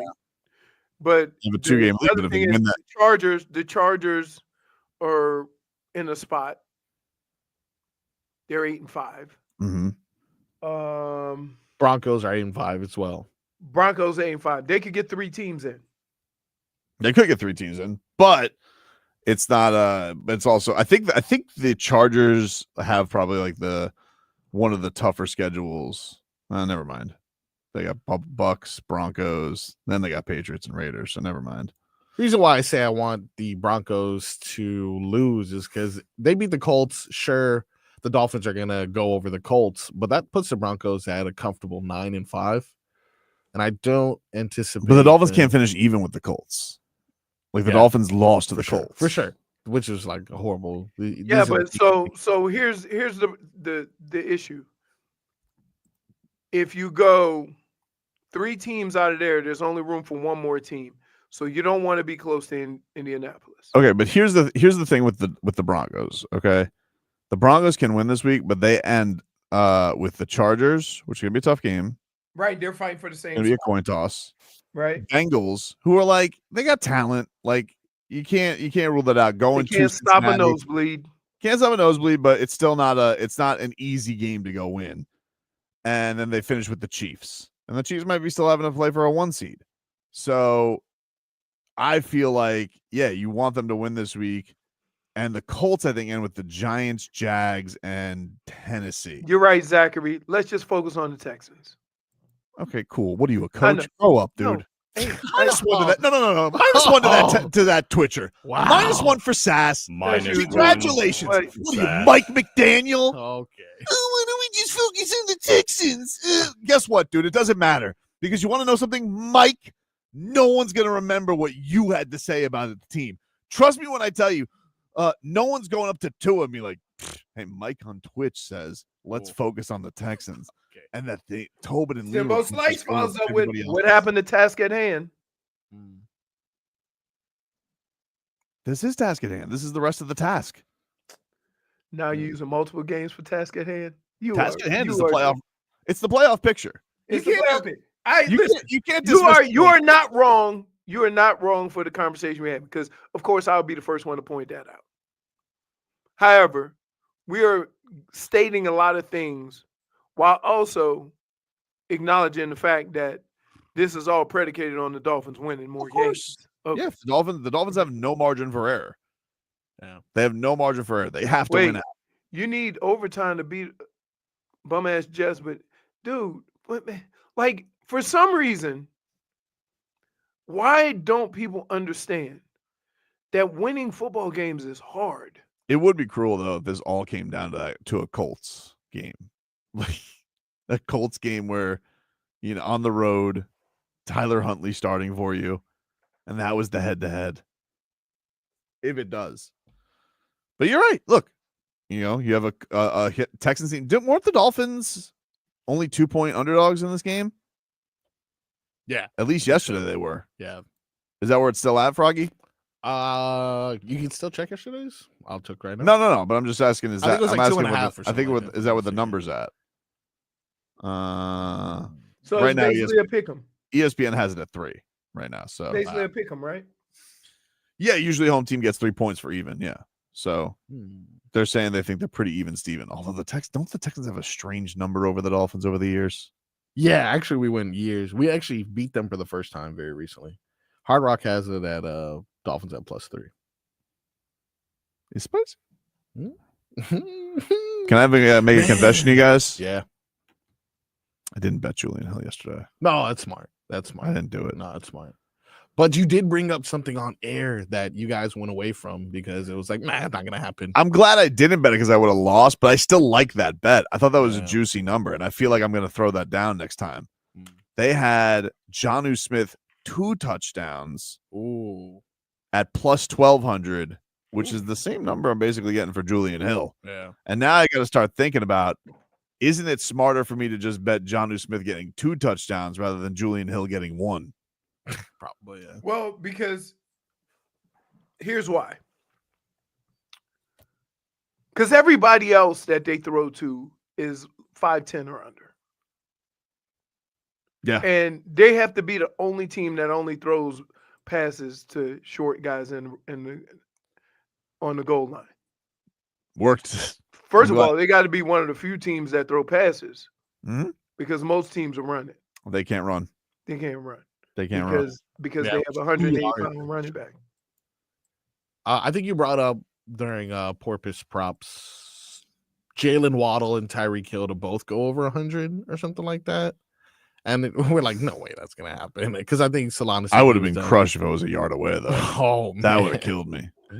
Yeah. By the way, if anybody wants advice on how to miss a parlay by one leg, I'm the guy. I'm really good at that. I've gotten really good at that. We'll take a break. How many team parlay was it? 7. Okay. Man, how mad would you have been if you would have had a UFC parlay this week and you bet on friggin' Volkov because he got screwed so how bad. was it? How was the fight? Questionable decisions. Questionable decisions. Questionable decisions. You got to explain it to me. I'll explain it to you. We got to mix it up. We'll take a break. Back with more after this.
Oh, hello, Jennifer.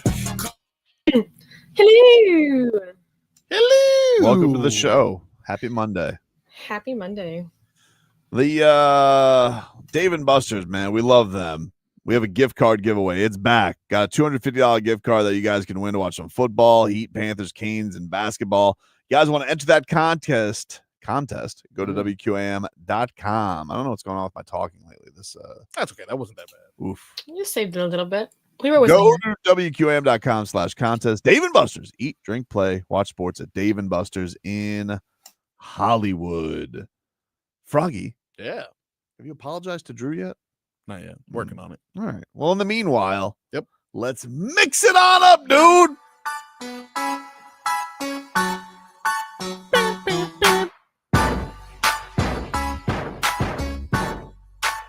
All righty then. We heard from the man himself earlier, Calais Campbell. Oh, we're still hungry. We're still hungry. As he praised Zach Sieler love Zach Sieler, man. His wonderful play yesterday. He is now hoping they're able to take that momentum into Houston. Here is the Dolphins' big man. I see trees of green. I really thought you were going to just play him this time. How do you keep getting me with that bit? That's my fault. That's my fault this time. This is actually him on taking momentum to Houston. You know, you celebrate for 24 hours and you get back to work. You know, Houston doesn't care nothing about this win. You know, but for us, you know, it's get back in the win column is huge. Staying alive in this hunt, you know, is huge. You know, and we have something to play for. You know, and you know, I think when your back's against the wall and all you can do is fight. You know, we'll go out there and give everything we have. You know, and I mean, I know, you know, they're super talented too. You know, so many weapons all over the place. You know, great defense. You know, it's going to be a battle. You know, but we're alive and we're going to fight with everything we have. Wow. And how about this? Might be getting Chubb back this week. Oh, could be getting Chubb back this week. That's right. CJ Stroud might be in trouble, dude. He might be in trouble. Beat science, Bradley Chubb. Did he? Nah, he was more in line with I was science. gonna say. He was more of a science guy. But we might get Bradley Chubb back. And so you know what's going to happen for CJ Stroud? What's that? He's in trouble, dude. Oh! He's in trouble, dude.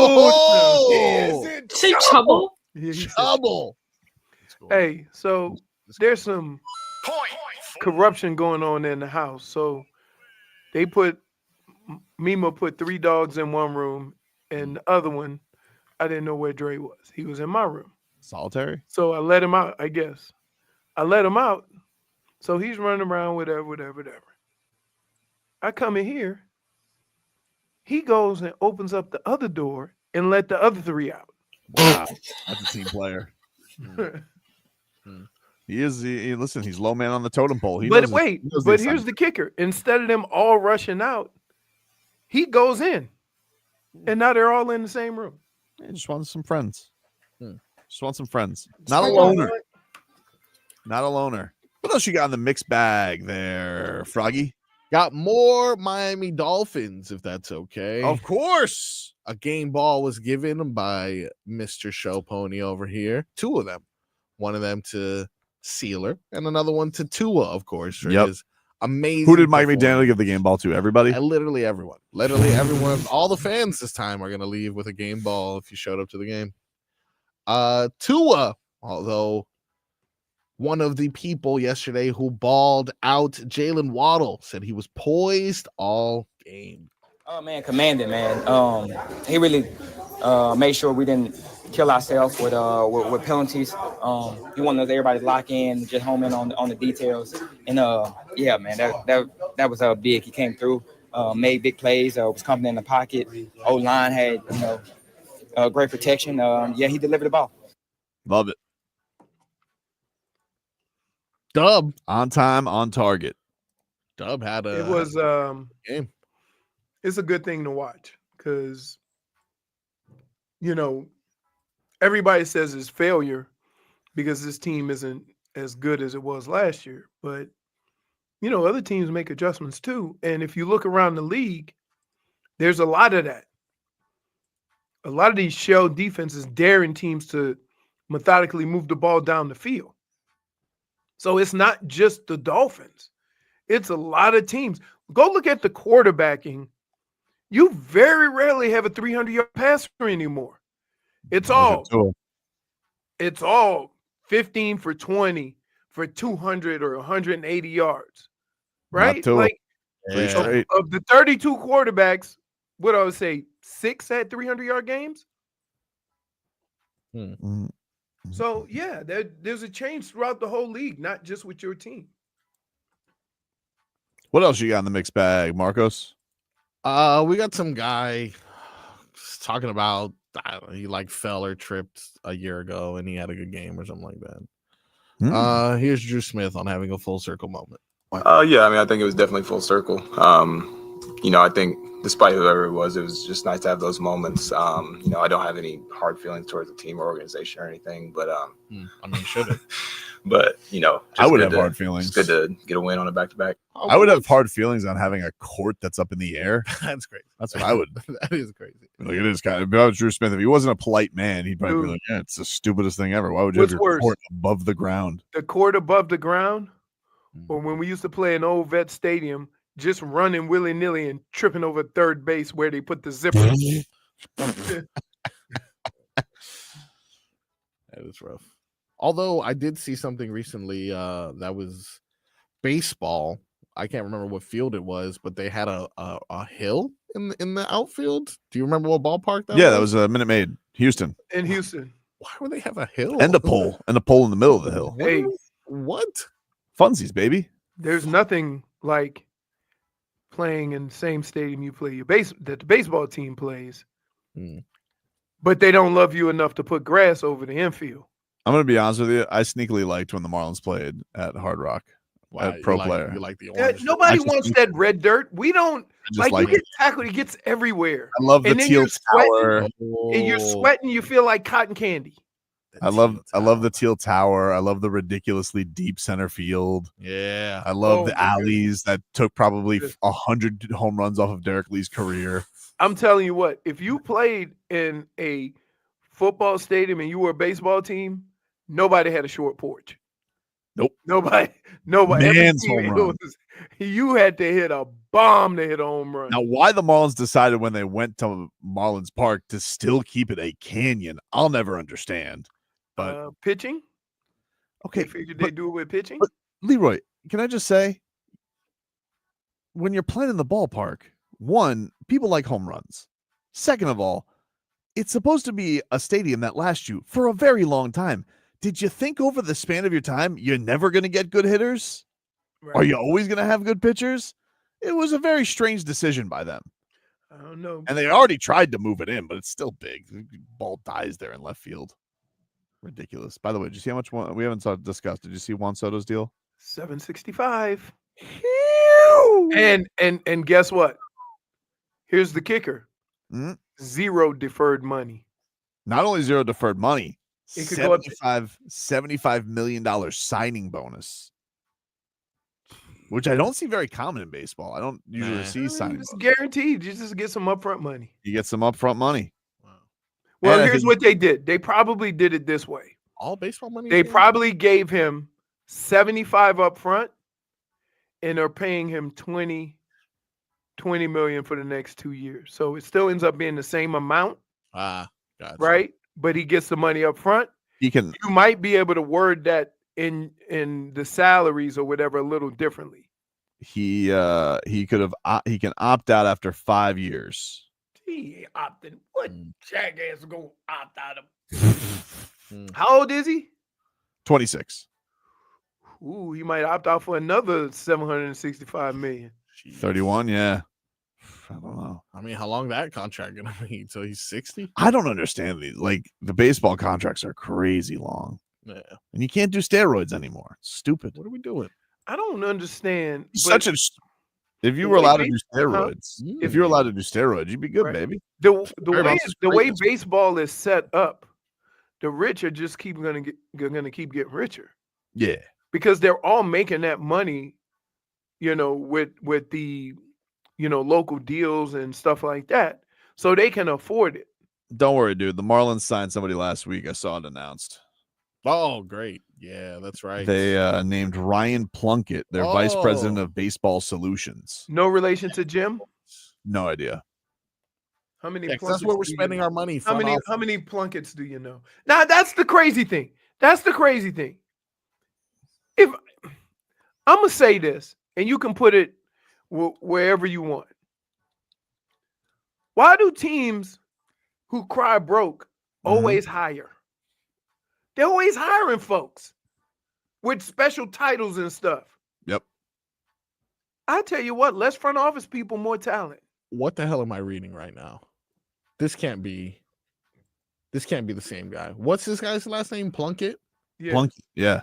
First name Ryan? Yeah. How does he look to you? No idea. This can't be the same guy right now, because I looked up if there was a relation between Jim and Ryan Plunkett, and I look at a Ryan Plunkett, and his job description is close-up magician and magic consultant. I don't think that's the same guy. I can't be the same. I see the guy you're looking at. Like, dude, He just got caught. we didn't hire a magician. I kind of actually, if the Marlins actually did come out and said, guess what, guys? We hired a head of baseball magic solutions, and he's in. What do you mean? No, we hired an actual magician. Be like, I'm kind of in it. Aren't all solutions magic that you can solve without money? Yeah. I read this. I was like, what does that mean? He's the president of baseball solutions. I thought that's what a front office is. What's going on? Oh, look, new batting coach, David Blaine. That's amazing. That's really cool. That is... Ladies and gentlemen, we'd like to bring in our new manager, Houdini. That's great. Wow. This is graduated from Harvard with a bachelor's in statistics and computer science. Why do we keep hiring these nerds? He will oversee all aspects of the newly created baseball solutions team within the Marlins research and development department. There's a lot of titles what? in it. None of them have to do with talent or baseball. Among the various responsibilities, the Baseball Solutions Group will be tasked with developing tools and applications for player evaluation and development to allow seamless connection between the research development and the entire Marlins organization. What? Here's a good way to decide if Awesome. somebody's talented. Go watch them play. Like we're all caught up in a numbers society, and the numbers don't tell the whole story, as we do when we want to speak badly of a player. Bruce Sherman was so proud of this too at the Clayton McCullough press conference. He goes, "You guys don't talk about what we don't spend on off the field." I'm like, "You're right, we don't." Are you keeping Sandy Alcantara? He'll be there opening day. Great. Okay, great. Way to weasel out of that one, dude. I think they're upgrading the locker room as well. That's another thing they're spending money on. Oh, are they? Yeah, really nice. The clubhouse is gonna look great for the minor leaguers. that are there. Schmeeth and Schmolnick says Mets go for Soto, Marlins go for Bogo. That's right. We got Korean hot dog night coming to Marlins Park. Oh, God.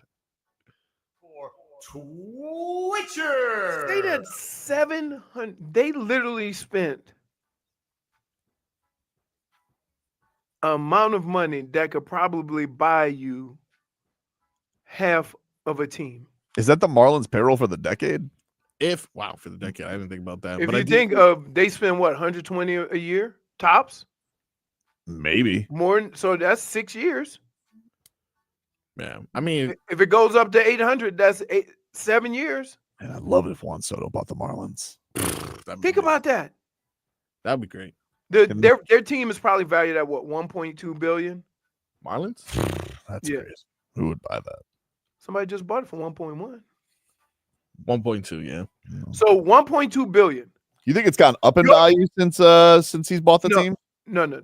So here's the deal. Let's think about how crazy this sounds. Your team is worth 1.2 billion. Yeah. Your competitor just spent 765 million on a player. How you gonna compete with that? Ever? We're actually well below the average as well. The average MLB team is worth 2.64 billion. The Yankees rank first at 7.9 billion. Jeez. And we are Boy, ranked they couldn't dead pony last. up the extra dough for Right? him. Are you crazy? Try to throw an Wait, so extra they're worth year? $8 billion. and they quibbled over $5 million for this guy. Jeez, bad look, Yankees. Lost out to little bro. I mean, he's going to suck on the Mets inevitably. But is that not ridiculous? What? Just how cheap the Marlins are? It's not even that. It's cheap, dude. But that they're spending. Two guys are going to earn more money than your team is worth. I like the idea of Plunkett going up to Sandy Alcantara and being like, your fastball is right. quadrilateral miles per hour slower than it used to be. That's exactly how he sounds like. Punting. Yuri Perez, you're only going to go 4, 5 in the third innings every week. We got to maintain your arm percentage. Strike zone. It's like, who is that guy? Skip, who is that guy? That's the head of Baseball Solutions. Oh, yeah, for sure. Great. I mean, could you sell that to your team? Why do the Marlins have extra analytics? Isn't it enough just to have analytics? Now we got super analytics and a department. You know what analytics are? Cheap. Analytics are a way to get players without spending money. That's it. That's it. Because everybody else is saying, "Ooh, this guy hit 40 home runs. We got to have him." Right? That's it. That's the analytics behind it. Right? The analytics behind, Shohei Ohtani. He can win the Cy Young and the MVP in the same year.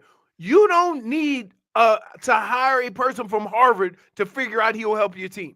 You don't. But when you do need that is when you're squeezing every little corner of the earth to get a second baseman for $2 million a year.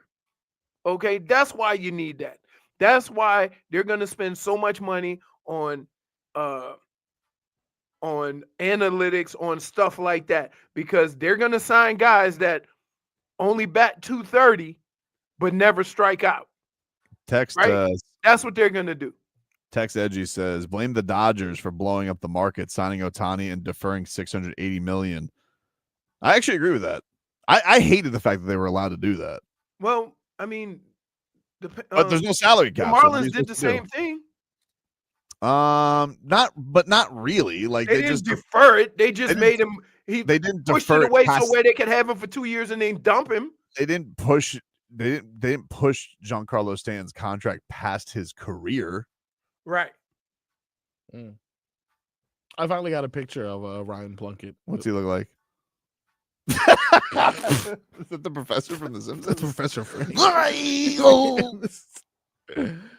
No more curveballs. So sick of this, dude. So sick of this. As soon as I heard Peter Bendick speak for the first time, I was like, Peter Bendick.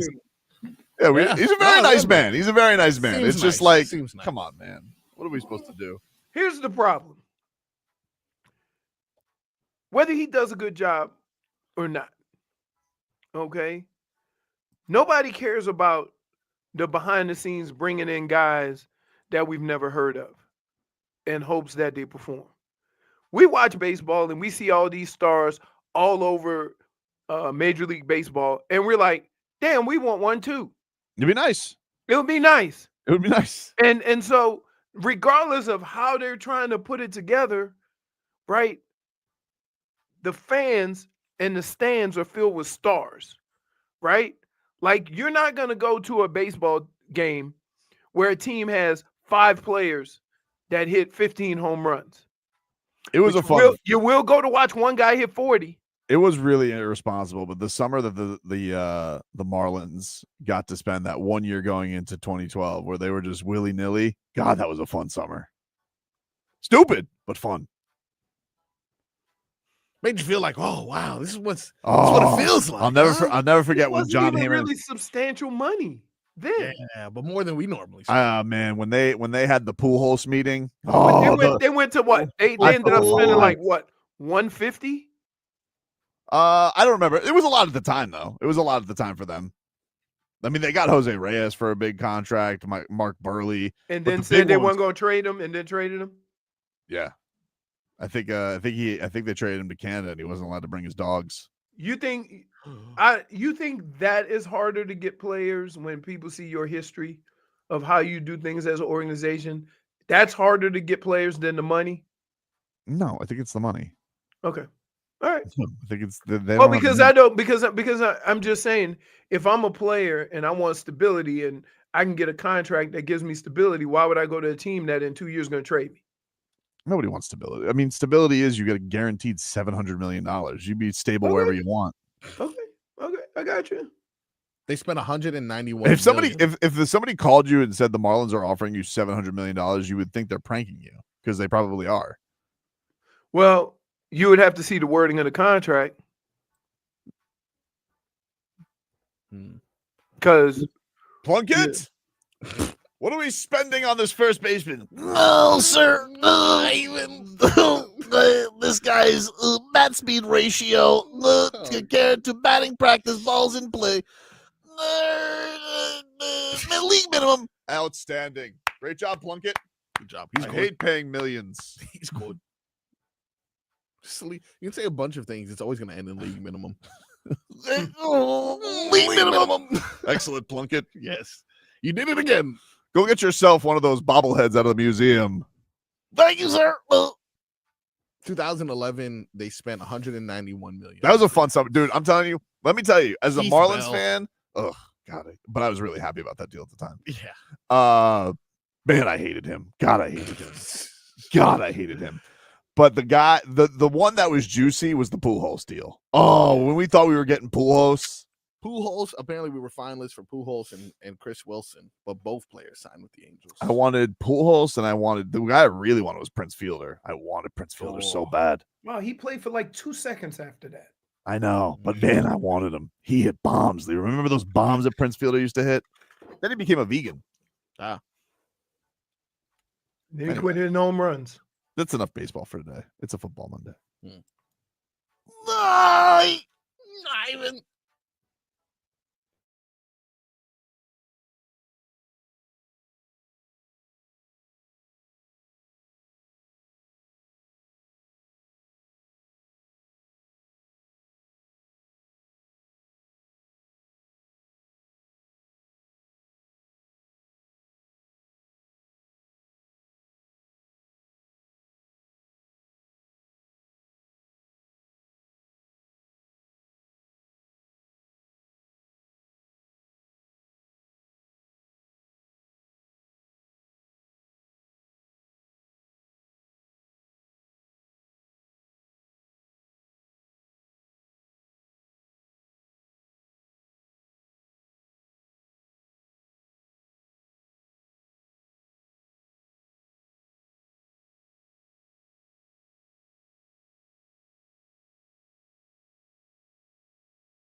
Yeah, yeah. Sin ti no me va bien, tampoco me.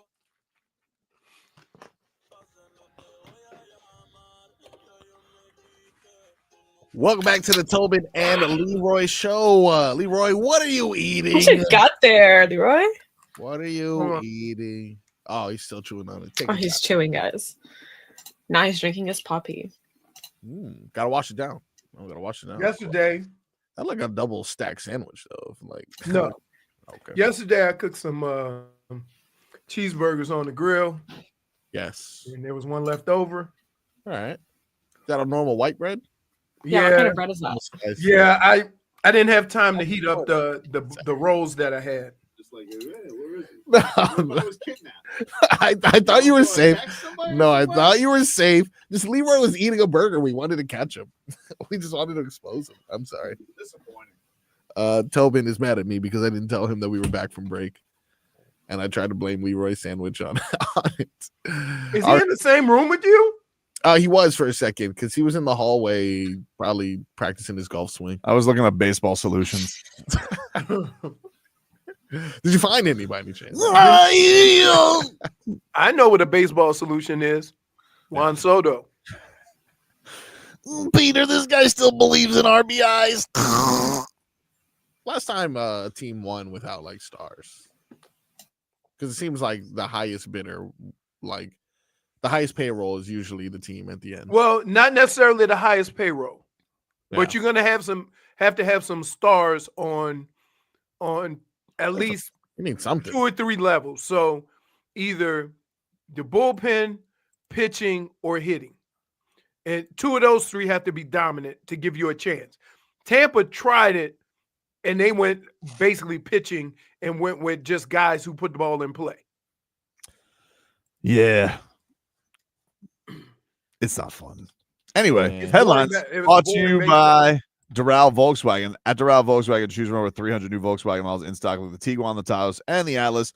Remember, when it comes to Volkswagen, the great deals are at Doral Volkswagen. Dolphins defeat the Jets 32-26. What has you, Leroy, as our football aficionado? This Dolphins team needs to run the table. What concerns you the most the rest of the way?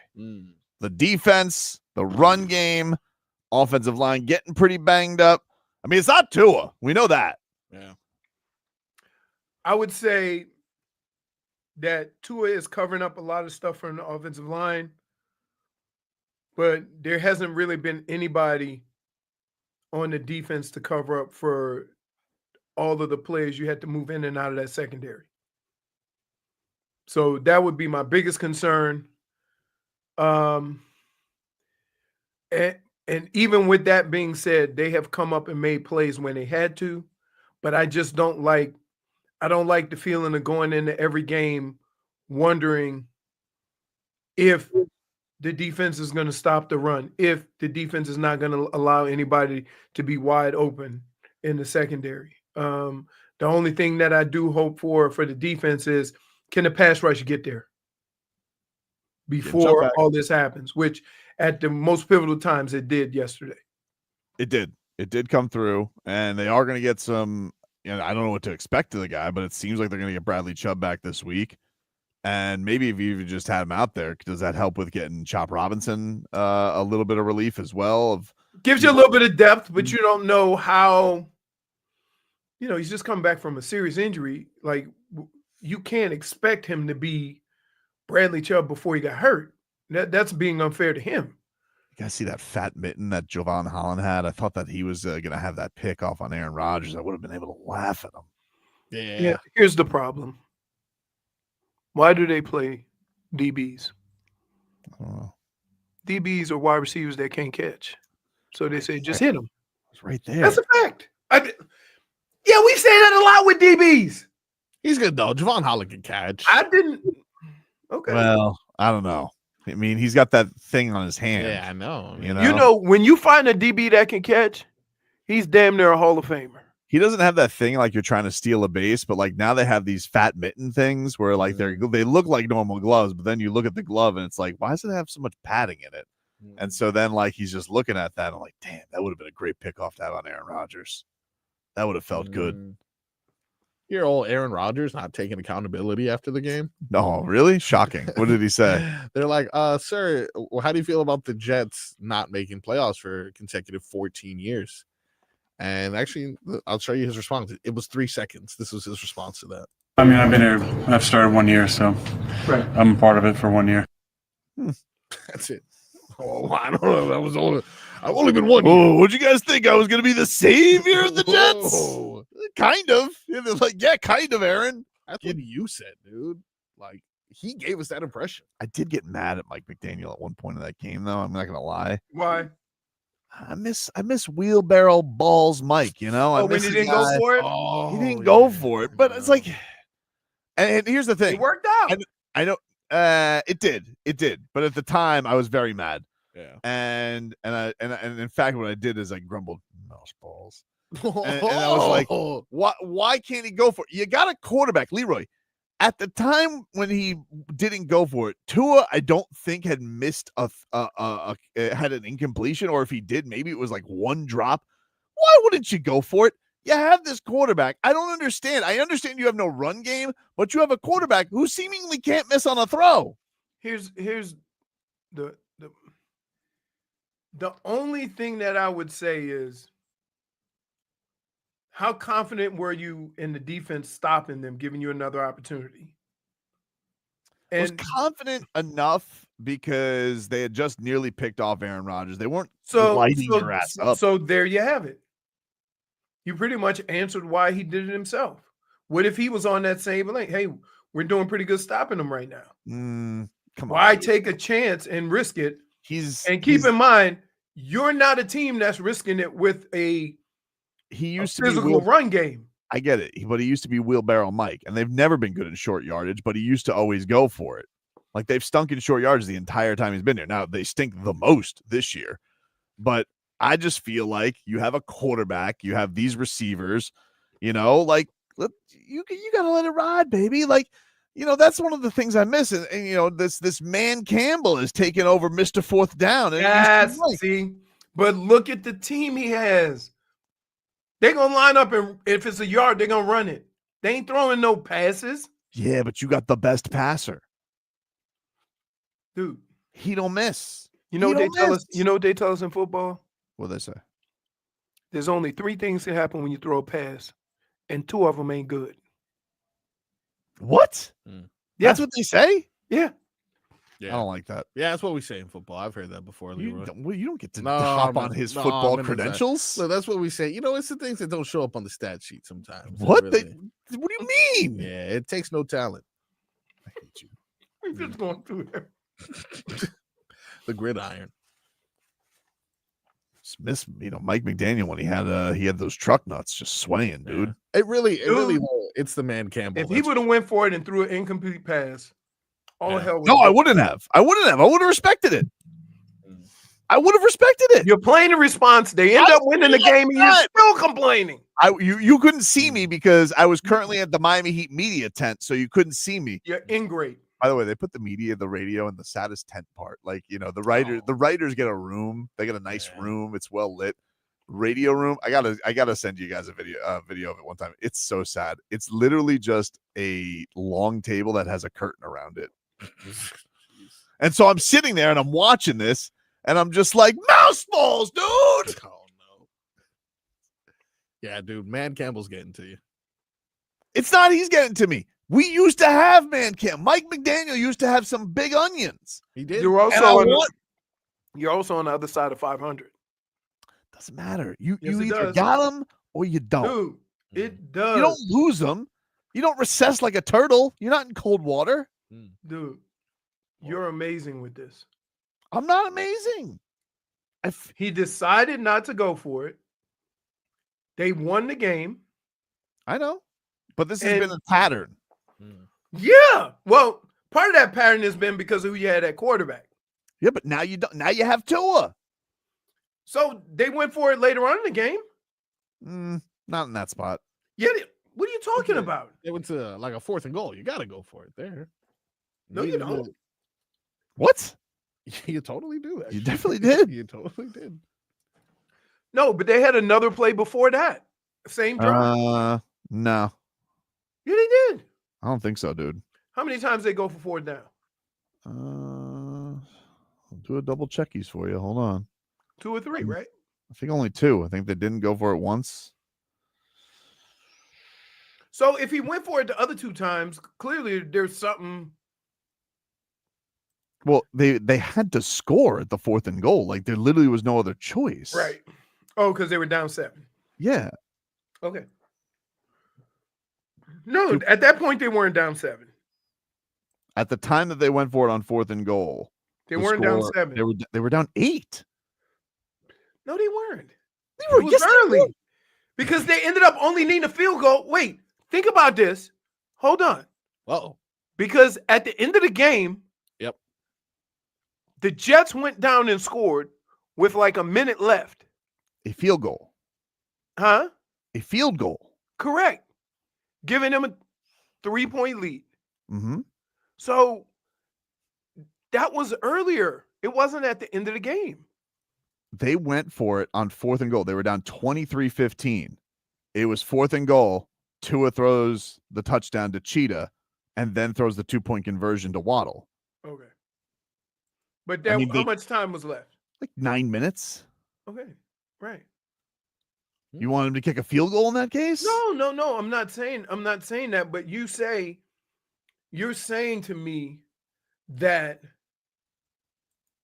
him not going for it one time is a knock on him. I thought you should always go for it. And I'm like, no, you don't always. They don't always go for it. I didn't like that. He went for it again in they were down 1 in the it was in the second quarter, I think. They went for it on 4th and 2. Passed it. Waddle. First down. What a concept. Keep it up, dude. Yeah, but then he gets down and all of a sudden he goes, So you can I ask you a question? Yes. This drives me crazy. You do realize if they go for it on 4th down again, they can't run that same damn play, right? Why not? They did it for the touchdown and the conversion, It and was they the did it to same the thing. Jonnu Smith. 2 in a row was great against the It Jets. wasn't like you think that was the same play? Same play, dude. That's what Trent Green said. Okay. Trent Green said it. What did Baldy say? Baldy said, let me see right now. Baldy says it's the same play. That's what He knows said. football. Baldy knows. He knows football. All right. Just checked it right Go now. ahead then. Baldy. You're mad at me. He knows football. Just me and Baldy. Colleagues. I trust that they have decisions and a sheet of when they make those decisions or not. A sheet? Yeah. The sheet swings between your legs. Yeah, that's bullshit, Leroy. See what I did there? Take it easy. Come on. A little close. All right.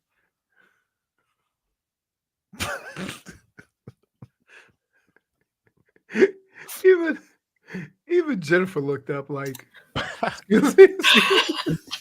Please stop. Somewhere Robbie's. Better relax there. Robbie's at his other job sweating right now. He doesn't know why. He's like, Profusely. I'll tell you what, we used to go through segments during the thing where they say, "Is your station off? I can't hear nothing."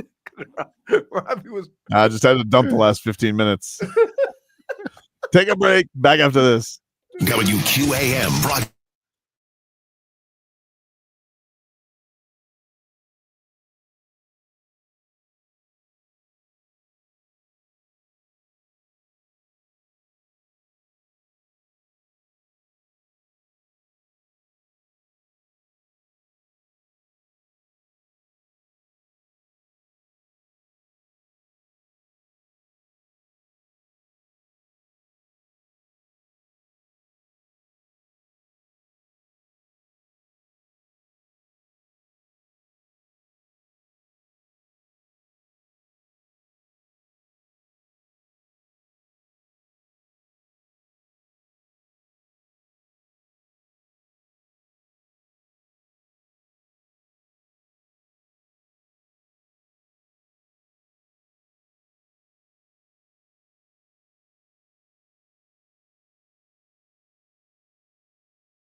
Welcome back. You know something I don't believe? What? And I don't know if he's talking about this right now because he's on Rat McAfee. Oh. Can't wait till you have your boy Aaron on tomorrow. It wasn't your fault, Aaron. It was just really good. Punting. Sounds like the solutions guy. Bill Belichick having talks with North Carolina to be their head coach. Yeah. Talk about things I don't buy for 500, Alex. What's unbelievable about it? Just that he would coach in college and North Carolina. I think he'd coach in college. You don't think he'd because I think he's itching to coach again. I think he's Did you see what he did to McCorkle? fair. I don't think he's gonna be great at You it. think he's a fan of the young? Wait. You think Bill did that to McCorkle? He was not very nice to him. He was not very nice to him. Not very nice to him. I think he'll be nicer to the kids. You think so? I mean, he'll have absolute control, so we know that. Was it because he's dating a college kid? Hey. First of all, wow, you coach like you coach. Yes. You can't do nothing about that. No, but there's a difference between dealing with professionals and kids. Nope. The object, the end result is getting the kids to perform at their highest level. Yeah. How you deal with them is going to be pretty consistent with who you are. Dave Sauce's The Belichick. only difference is you can't cut them. Looking for another girlfriend on campus. What's wrong with you? Hey, by the way, that's a no. Oh yeah, it's a no. I mean, isn't that one of the? Well, no, I don't think it was a student. Orgeron, didn't Orgeron have some issues? He did, but I think he went after the MILFs. Yeah, I don't think it was students, but I think he was a wild boy indeed. Belichick is taking UNC job to help his girlfriend get extra credit for a book report from Schmidt.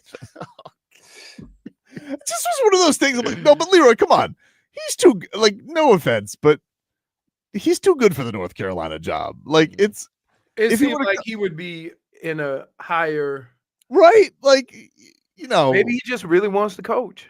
I get like no one in the NFL wants this guy. How many coaches? Wait, here's why. Let me tell you why people in the NFL don't want Bill Belichick. It's all about egos. Everybody in football has their job and they like saying they have that job, right? So if I'm a GM, why would I bring somebody else in and give up my power? You understand what I'm saying? If I'm an owner, why would I bring somebody in who's going to take my shine? It's all about ego. Like people that work around football don't have the same egos as the guys who actually play football. Football is funny. You know, the first thing they tell you when you come in to a team, any team I've come into, leave your ego at the door. It's not about your ego, it's about winning. But everybody else treats it differently. Rat McAfee, this is from his show. Belichick says on it, I think there are a lot of college programs that are being structured similar to NFL programs. I think it's closer to the NFL than it has ever been before. Yeah, okay, but it's not though, dude. Like, NIL, I'm sorry. You get paid for play. I understand, but this is a program that you basically had to twist the arm of the CFP to even put them in the playoff. Yeah. Hey, Cristobal, hey, don't lose to Belichick. All right. Yeah, that's what I was kind of Don't lose to Belichick. I mean, we had our fair share. We're gonna have a talking to. Here's the problem.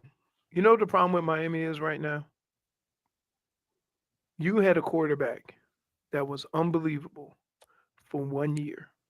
Yeah. And you didn't even get to the playoff. That being said, who you got next year? That's what's the terrifying part. Next year, you have no quarterback. Emery showed guts in the FSU game. He did. He did. Okay, but you understand that the way that defense has played all year, that's the thing everybody you needed a Heisman caliber quarterback. They pulled the Cam Ward thing out of their hat. And I would think, honestly, the one thing that you could say is a benefit of Miami and I don't think this can be denied. Yes, Cam Ward did a lot for the Canes, and I would argue if you want to say who did more for who, I would say Cam did more for the Canes. But very clearly, his platform of playing for the Canes and having them in the landscape went because his numbers were amazing last year. It did something for him in the eyes of NFL scouts. So I think that that's going to have an effect on other quarterbacks wanting to come here. I think that's definitely the case. You would deny that? Yeah. Why? I wouldn't say that. Listen, Miami wasn't the only school that wanted Cam Ward. Cam Ward was the number one prospect in the transfer portal. So what I'm saying is but then he declared for the draft. No, I know, but I'm saying after that. But I'm saying that there were still a lot of major universities that wanted him because of his ability to play quarterback. Now, although I do get what you're trying to say, I would also say that without Cam Ward, if Cam Ward had gone somewhere else, that other team would have been in your spot, but you wouldn't have been in this spot because you didn't have Cam Ward as your quarterback. That's why I said off the front end. I said that. Yeah, but I'm saying, but you're trying to. That's why I said if I had to say like who benefited from who more. I said off the front end, I exactly said that thing where I said off the end, the Canes benefited from Cam Ward more than he benefited from them. But it's not nothing because it's still a brand that matters. He had them in the national landscape. Everybody, he was doing this thing. Nobody cared about it until this year when he was doing it for Miami. Because Miami does have a swag and an essence to it, just like it did when everybody copied the turnover chain. So I said that. But also, I think him doing it for this program did show like it still got a little bit of juice. And I think that probably would help in the eyes if they do want to get another transfer quarterback in the future. Yeah. All right. Doesn't matter because Quinn Ewers is going to be our quarterback next year. Texas quarterback. Mm-hmm. Yeah, he's definitely going to be our quarterback. Because it's about time for Manning. Yeah, it's about time for Archie. About that time for unless Arch wants to come here. Who says he's got to stay in Texas? If Archie wants. Unless Archie seems like the kid that made that decision. He gonna ride it out. Yeah, he's probably gonna stay in Texas. Seems like a Texas boy. Oh yeah, it seems like that. He's not a Texas boy. It seems like a Texas. What if his oh yeah, because if he sells that and then how come he goes, hey, grandpa and uncle, you guys didn't stick with the Chargers. Damn. And then he'd be like, boxed in. I guess he can go to the U. If he wants to go to the U. I mean, like, who am I to keep him from Astron? You know? Is that really? Who am I? Who am I to do that? Take a break. Back after this.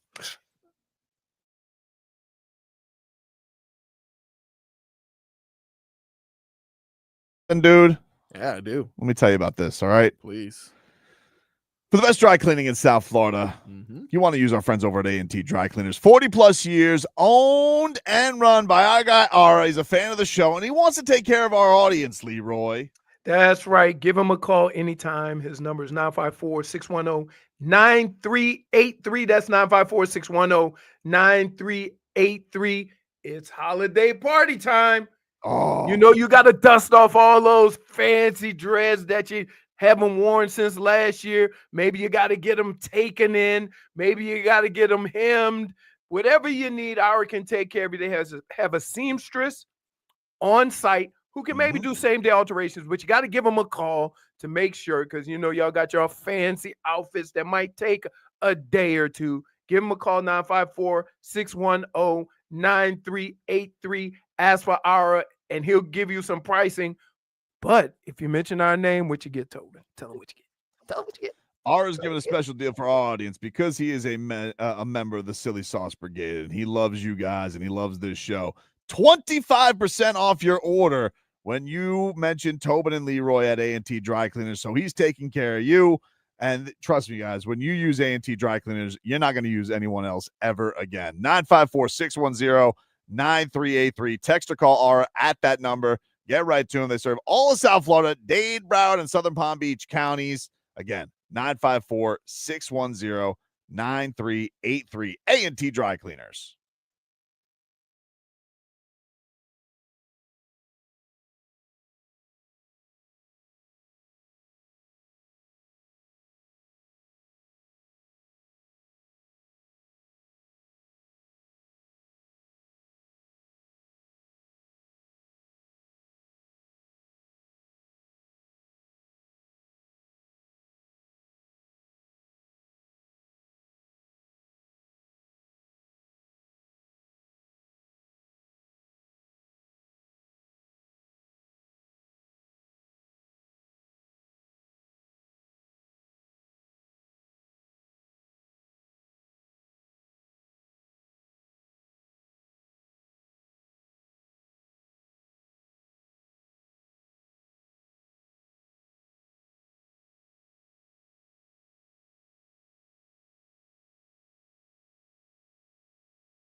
Welcome back, everybody. Welcome back. Time to get to a little all right. Oh, no. Oh, no. Here on a Monday. We're just going over, Leroy. We were talking some UFC.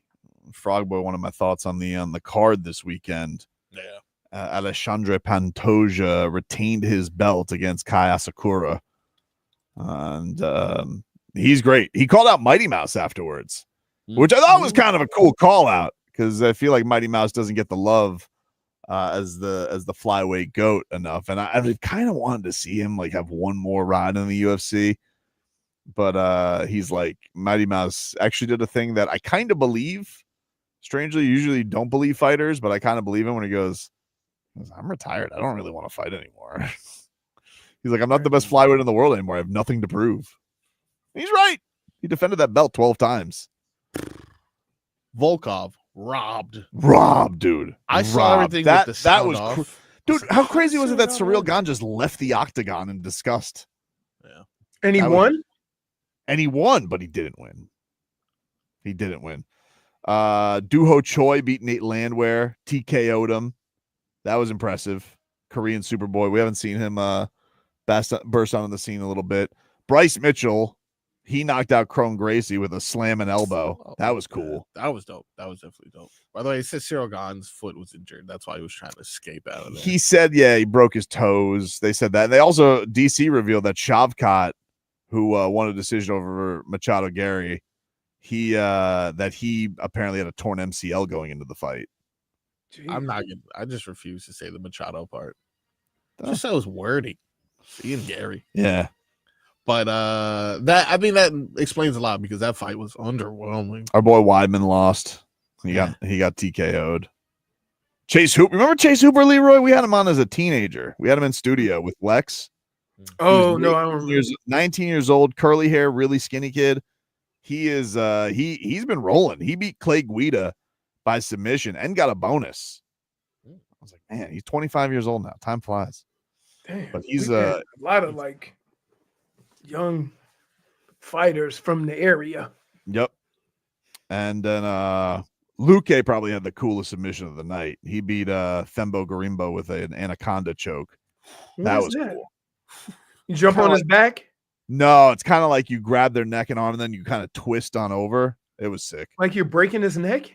Called out Masvidal afterwards in Miami. I was like, I'm kind of into that fight.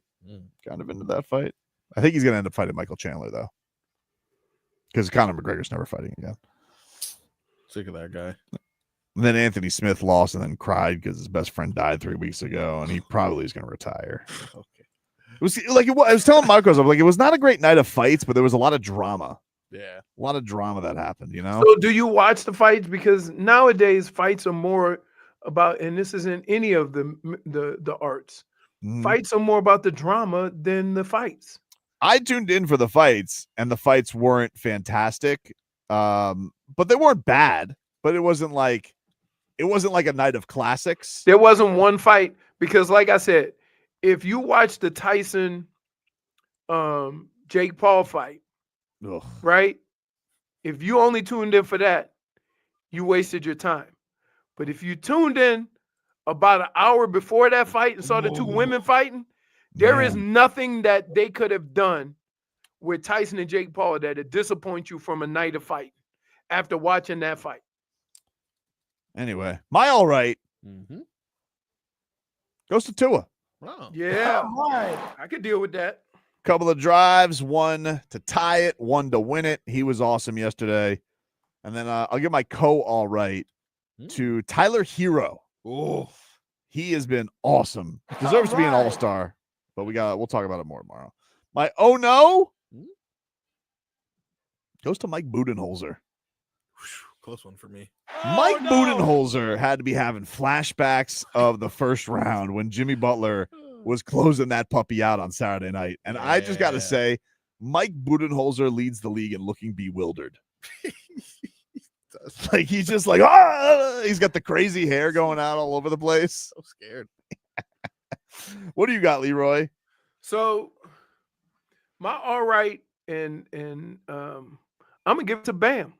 Looked like he had a little bounce back, almost got a triple double.